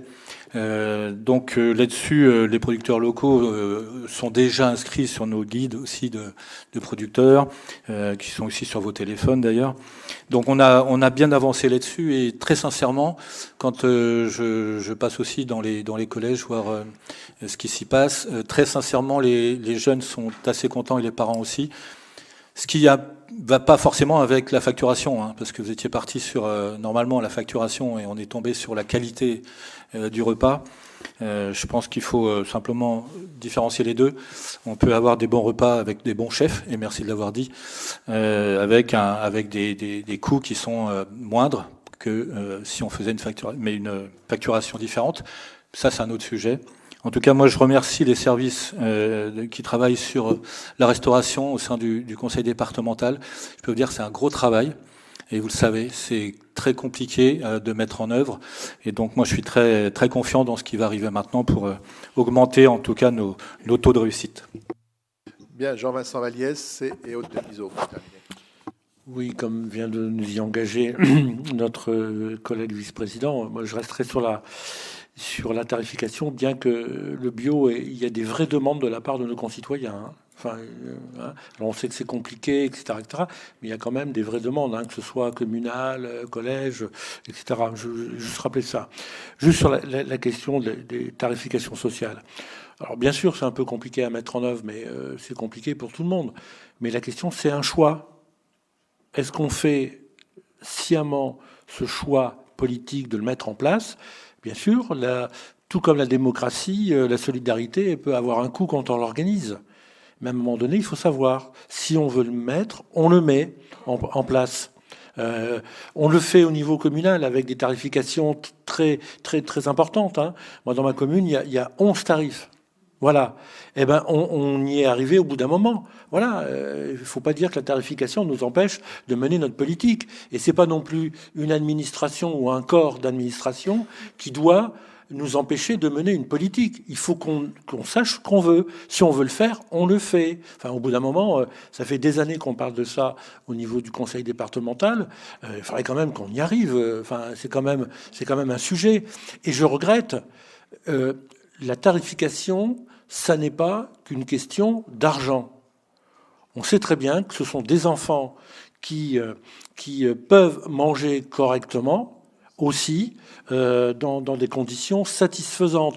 Donc c'est des coûts au final qui sont des coûts économiques qui s'allègent pour les familles, mais qui s'allègent globalement pour la société. Donc c'est des enfants qui sont en meilleure santé, etc., etc.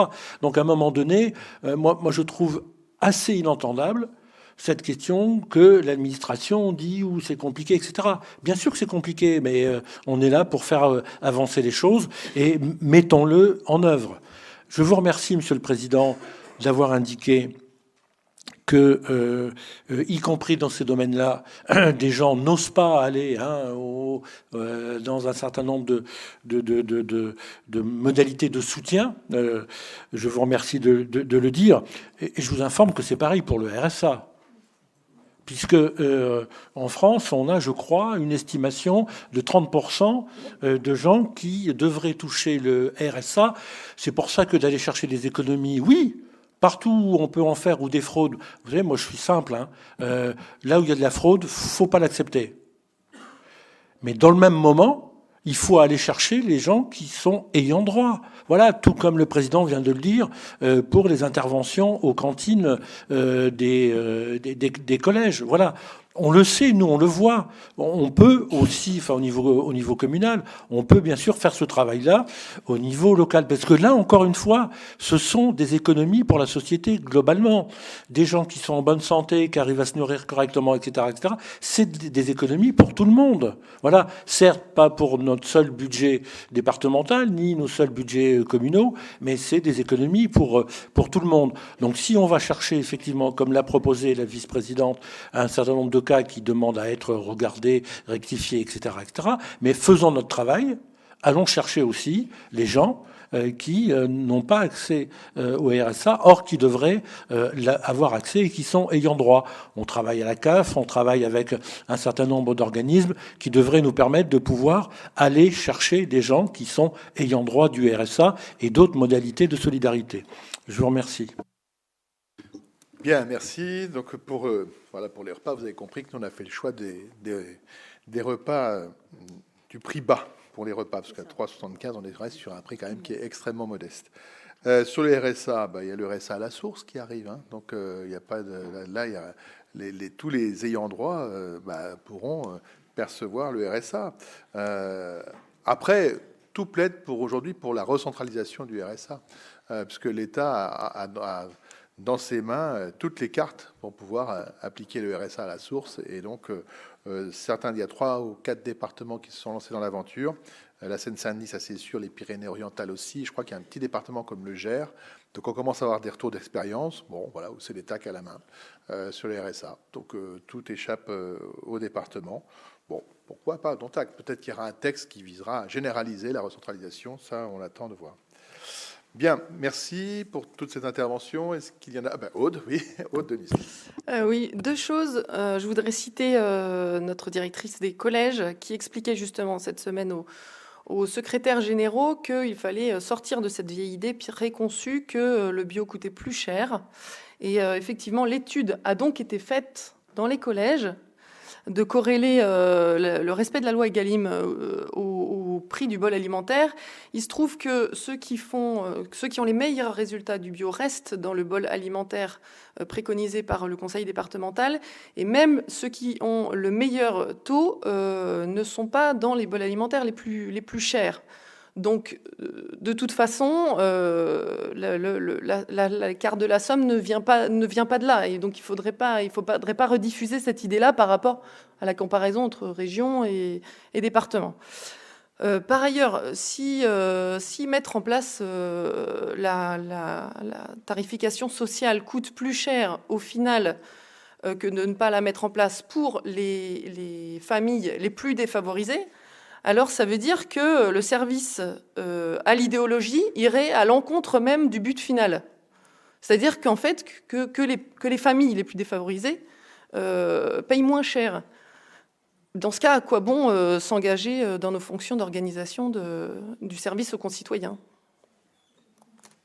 Bien, merci. Et pour terminer le débat, Jean-Luc, qui a quelques quelques chiffres à nous donner. Mais oui, quand on parle de repas et de collège, évidemment, je voudrais finir là-dessus, si vous voulez bien. Je voulais juste vous dire qu'il y a une enquête récente qui a été faite dans les collèges. Donc on sait qu'il y a 75% des jeunes qui déjeunent. Déjà, ça c'est intéressant. Il y en a 8 sur 10 qui se disent plutôt satisfaits, voire très satisfaits. Et puis sur les plus appréciés sont la diversité des menus, la consommation de fruits, parce qu'on est en relation avec un organisme qui s'occupe de ça, consommation de fruits et légumes régulièrement, ça c'est également important. Et puis la qualité des produits locaux, c'est pour ça que j'insiste un petit peu lourdement, excusez-moi, mais on y travaille tellement que je préfère quand même le dire. Toute la commission y bosse aussi régulièrement, donc d'ailleurs je les remercie parce que c'est un gros sujet. Voilà, c'était juste quelques précisions. Très bien, merci d'avoir apporté ces précisions. Allez, je vous propose de voter sur ce rapport A2. Y a-t-il des votes contre? Oui. D'accord. Tout le monde contre? Non. Non. Oui. Oui. D'accord. Toute la minorité contre. Des abstentions? Il n'y en a pas, donc rapport adopté. Bien, je vous propose de passer au rapport A3. Alors, le rapport A3 concerne le projet de prévention spécialisé sur la commune de Sully. Donc, vous savez qu'on avait adopté en session de l'année dernière, au mois d'octobre 2024, donc la mise en place d'un projet de prévention spécialisé sur la commune de Sully-sur-Loire.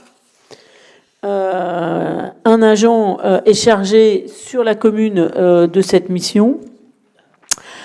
Donc, sur la première année, c'est environ 400 jeunes qui ont été rencontrés sur une moyenne de 60 jeunes par mois.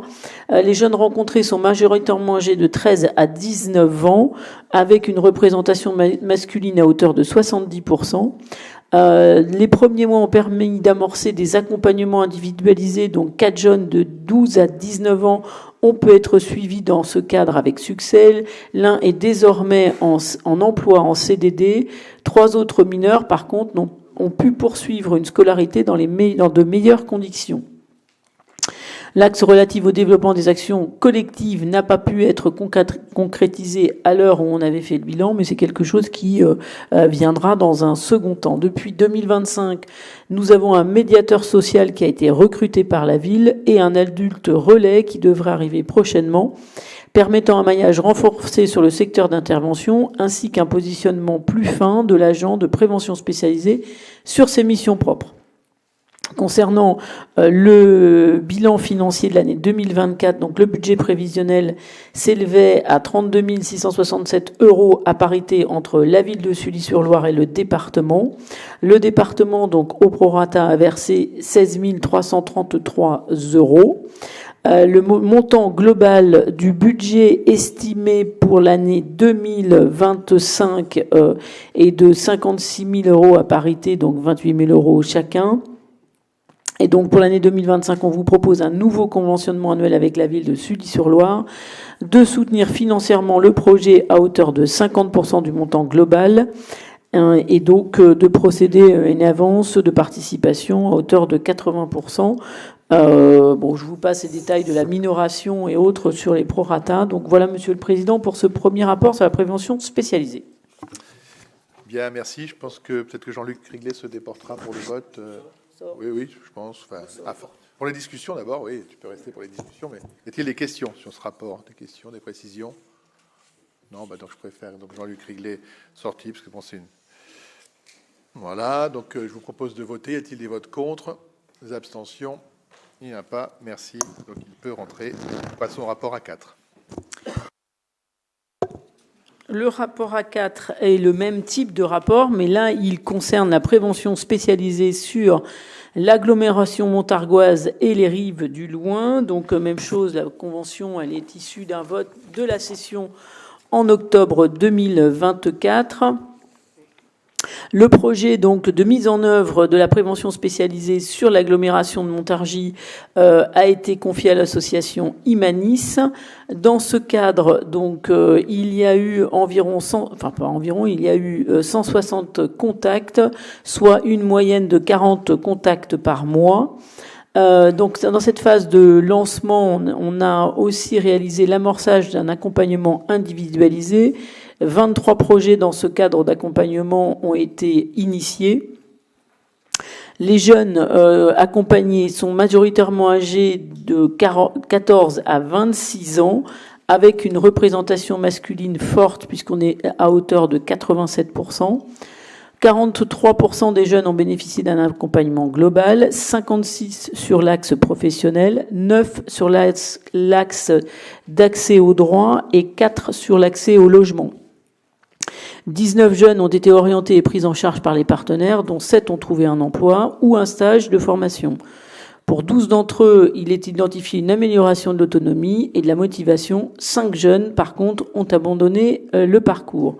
Les 4 premiers mois ont mis en exergue donc les points suivants, notamment une malinformation des jeunes sur les dispositifs existants, une hausse de la violence et du trafic avec consommation de drogue de plus en plus jeune, et une problématique de santé mentale qui est prégnante. Pour ce qui est des projets sur 2025, il est mis en place une démarche qu'on appelle une démarche du aller vers, avec notamment l'utilisation d'un véhicule itinérant et également renforcer l'axe relatif à l'accompagnement et la mise en œuvre d'un parcours reposant sur 4 piliers, donc mêlant l'engagement citoyen, le développement des compétences psychosociales et professionnelles. Ces compétences seront développées par la mise en place d'ateliers et de chantiers collectifs, et enfin l'accès à la culture et au sport. Concernant le bilan financier 2024, le budget prévisionnel s'élevait à 118 368 €, avec une participation du département à hauteur de 52%. Le département a versé un montant de 61 552 €. Pour l'année 2025, donc on vous propose de signer un nouveau conventionnement avec l'agglomération montargoise et des Rives du Loing, prévoyant que celle-ci finance le projet à hauteur de 48% et une participation départementale à hauteur de 72 960 €, de soutenir financièrement le projet à hauteur de 304 000 € au titre de l'année 2025 dans le cadre d'un financement paritaire avec l'État, au titre du pacte des solidarités, qui a été adopté en juin 2025 par notre Assemblée. Et je vous passe le versement des prorata et des participations. Voilà, Monsieur le Président. Très bien, merci. Y a-t-il des questions sur ce rapport l'AME? Oui, Christine Kellier. Merci, Monsieur le Président. Alors, outre qu'on se félicite que la prévention spécialisée s'installe dans le département, je vais faire un petit effort. Ouais. J'ai quand même une question ou une remarque, je ne sais pas, là, quand même. L'équipe d'Imaniste, elle est constituée d'un cadre de territoire, d'un coordinateur et de 5 éducateurs de rue. Et il y a eu 160 contacts. C'est ça, quand même, que tu nous as dit, Florent. Et l'ETP de Sully-sur-Loire a eu 400 contacts. Oui. Là, c'est pas tout à fait les mêmes ratios. Ouais, c'est pas les mêmes ratios. On regardera les chiffres parce que moi, Farah sur le suivi, mais effectivement, c'est pas exactement les mêmes ratios. Mais je pense que les contacts ne sont pas les mêmes et que il y a un accompagnement sur l'agglomération montargoise de ce que l'on a échangé en commission. Le contact, il se fait mensuellement. Enfin, il y a un accompagnement mensuel et je pense qu'il compte un contact pour un accompagnement mensuel. Je redemanderai à Farah, mais je pense que c'est quelque chose comme ça, que là, c'est très ponctuel, c'est le premier contact, premier bâton, si je peux m'exprimer comme ça. C'est le début, mais il faudra quand même... Oui, on essaiera d'avoir un critère contact qui soit, on va dire, uniforme sur les territoires. Oui, je suis d'accord. Ouais. Et puis, je pense que le facteur aussi favorable de Sully, c'est que la personne qui a été mise en place pour la prévention spécialisée, même si elle a dû expliquer qu'elle faisait plus le même travail, elle avait déjà tout un réseau. Oui. Elle est intégrée de la confiance, ça c'est très important. Alors, mon collègue complétera peut-être, mais effectivement, sur Montargis, c'est quelque chose de nouveau avec des adultes qui sont de nouvelles personnes sur les territoires et notamment sur les quartiers, alors que à Sully, et c'est, je pense, un avantage, la personne était connue des jeunes, a exercé effectivement de nouvelles missions, et je pense que sa connaissance du territoire a beaucoup facilité la prise de contact avec les jeunes. Et puis c'est une femme. Ça, moi, c'est pas moi qui, c'est pas nous qui, c'est mon collègue qui va le dire. Bon, alors Jean-Luc Nicler. Non, mais je veux pas. Tout a été dit. Effectivement, Sully, donc c'est une personne qui travaille dans le quartier depuis quand même quelques années. Et ça a beau être une femme, elle est quand même championne de taekwondo, donc tout se passe bien. Non, c'est pour rire. Mais très sincèrement, elle côtoie énormément de monde, y compris les jeunes, les moins jeunes, mais elle fait beaucoup de travail au sein du quartier et tout le monde lui fait confiance. Et le mot confiance, j'insiste là-dessus, comme tu l'as dit aussi. Il y aura peut-être juste quand même à creuser. Moi, je suis un peu interrogative sur le pourcentage des jeunes et des masculins où on voit quand même qu'on a beaucoup de difficultés à rentrer en contact avec les jeunes filles. Voilà, c'est tout un travail, évidemment. L'enjeu est là. Bien, est-ce qu'il y a d'autres questions, d'autres remarques sur ce rapport A4 ? Je vous propose de le voter. Y a-t-il des votes contre ? Des abstentions? Il n'y en a pas. Merci pour cette belle unanimité. Rapport A5. Alors, le rapport A5 va vous être présenté par Sophie Pellatte et il concerne la contractualisation 2025 relative à la prévention et à la protection infantile. Monsieur le Président, mes chers collègues, le rapport A5 nous propose d'approuver la contractualisation effectivement de la stratégie nationale des préventions et de protection de l'enfance entre l'État, l'Agence régionale de santé et le département du Loiret pour les années 2025-2027. La Commission du 25 septembre 2025 a mis un avis favorable à cette stratégie. Elle s'articule autour de 3 volets de financement. Le FIR, dédié aux actions de prévention en santé et en périnatalité. La nouvelle transaction a permis de fixer la participation de l'État à un taux de 90% du montant total des actions en dehors de l'action 2, amélioration de la qualité des parcours périnataux, qui permettra de financer à 100% la subvention destinée à l'association parentale. Le programme 304, qui soutient les interventions sociales et éducatives. La négociation a permis de fixer un taux de participation de l'État à 70% contre 50% sur la précédente stratégie. Et l'ONDAM médico-social pour les dispositifs mixtes entre la protection de l'enfance et le secteur médico-social. Les fonds ne transiteront pas par le département, mais seront directement versés aux partenaires, assurant la mise en œuvre des actions correspondantes. Il est à noter que le contrat départemental de protection de l'enfance qui vous est soumis en annexe indique prendre effet à compter de sa signature et prendre fin au plus tard le 31/12/2027. Concrètement, plusieurs actions structurantes sont engagées. D'abord, sur le champ de la prévention précoce, nous renforçons le parcours pré- et post-natal des femmes et des nourrissons grâce à la coordination des actions de PMI avec le soutien de sages-femmes, d'infirmières en pratique avancée et de cadres de santé. Une équipe mobile parentalité interviendra aussi pour soutenir les parents confrontés à des troubles de l'attachement ou à l'épuisement parental. Nous poursuivons également des bilans de santé en maternelle, des visites à domicile et de suivi des dépistages précoces afin d'agir le plus en amont possible. Sur le volet protection de l'enfance, le département du Loiret s'engage dans le renforcement des interventions à domicile avec 3 référents dédiés et dans la consolidation de l'équipe vouée aux tiers dignes de confiance qui soutient la protection à domicile et la prévention des placements. Nous accompagnons également la scolarité des enfants confiés et l'autonomie des jeunes majeurs sortant des dispositifs de protection, notamment grâce au dispositif Paris, co-animé par l'ADEPAPE 45 et nos services. Enfin, le département soutient la création d'un dispositif mixte ASE et médico-social, le projet ISEMA, favorisant l'inclusion et la continuité de parcours entre les secteurs de la protection et du handicap. Au total, cette contractualisation représente 3,4 millions d'euros d'investissement, dont 1,76 million financés par l'État et l'ARS et 1,65 million pris en charge par le département du Loiret. C'est un engagement fort, fidèle à nos priorités, agir le plus tôt possible, soutenir les familles et garantir à chaque enfant un parcours sûr, cohérent et bienveillant. Je vous invite, mes chers collègues, à voter favorablement ce rapport. Voilà, tout à fait. L'évaluation est de mise dans ce rapport. Je pense que là aussi, rapport important, une contractualisation avec l'État.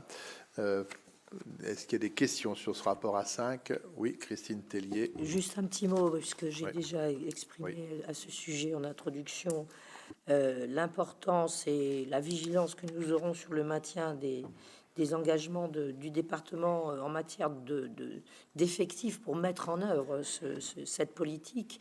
Sur la question de la parentalité, par exemple, je pense qu'il faut réfléchir à des actions de prévention universelles et proportionnées, et pas seulement à des interventions lorsque déjà il y a un problème. Là, c'est de l'intervention précoce. La prévention, c'est vraiment en amont. Et le FIR, l'État finance à 80%, à 70%. Ça veut dire que les moyens doivent soit augmenter si on maintient nos données, soit ça coûte moins cher au département. Mais si on s'engage à maintenir, on doit donc avoir un petit peu plus, en toute logique, de marge de manœuvre, y compris pour les orientations qui ont été données par l'État sur la protection de l'enfance lors des derniers textes réglementaires, et notamment sur l'accueil et sur le parrainage. Donc je pense que ce serait important de continuer à soutenir et à maintenir les subventions de tous les gens qui peuvent contribuer à l'accueil des enfants en difficulté ou en charge de la protection de l'enfance. Merci beaucoup. Merci. Je ne sais pas si Florence apporte des précisions. Non. Ok. Bon, comme vous l'avez vu aussi, il y a le projet ISEMA qui devrait voir le jour, et c'est un projet qui est extrêmement attendu pour les enfants à double vulnérabilité, comme on dit. Donc là aussi, je pense qu'on est très attentif à la mise en place de ce dispositif.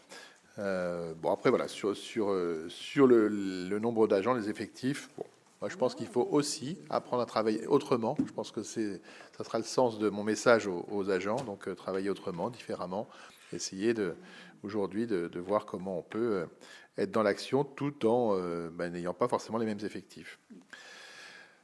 Y a-t-il d'autres remarques sur ce rapport A5? Pas de remarques. Je vous propose de voter. Y a-t-il des votes contre? Des abstentions? Il n'y en a pas. Merci. Rapport adopté. Bien, je vous propose, là on va peut-être mettre un terme à cette matinée, mais surtout je vous propose de descendre dans le hall.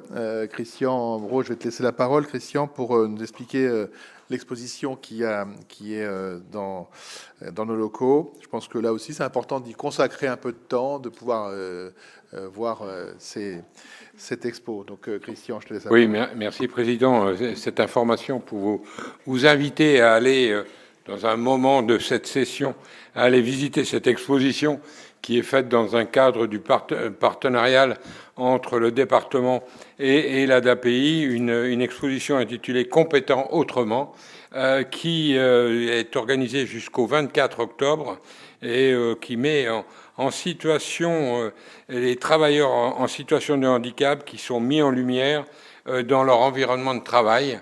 Donc tout un ensemble de photos. N'hésitez pas à passer un moment pour cette belle exposition. Voilà, et reprise des travaux à 14h30. Donc le déjeuner aura lieu à la Bretonnerie. Voilà, et puis comme vous l'avez peut-être appris sur vos téléphones portables, la motion de censure a été rejetée. Les deux? Ah, j'en ai vu qu'une, moi. Et ben donc voilà, le gouvernement va pouvoir continuer un petit peu. Voilà, merci. Donc à tout à l'heure.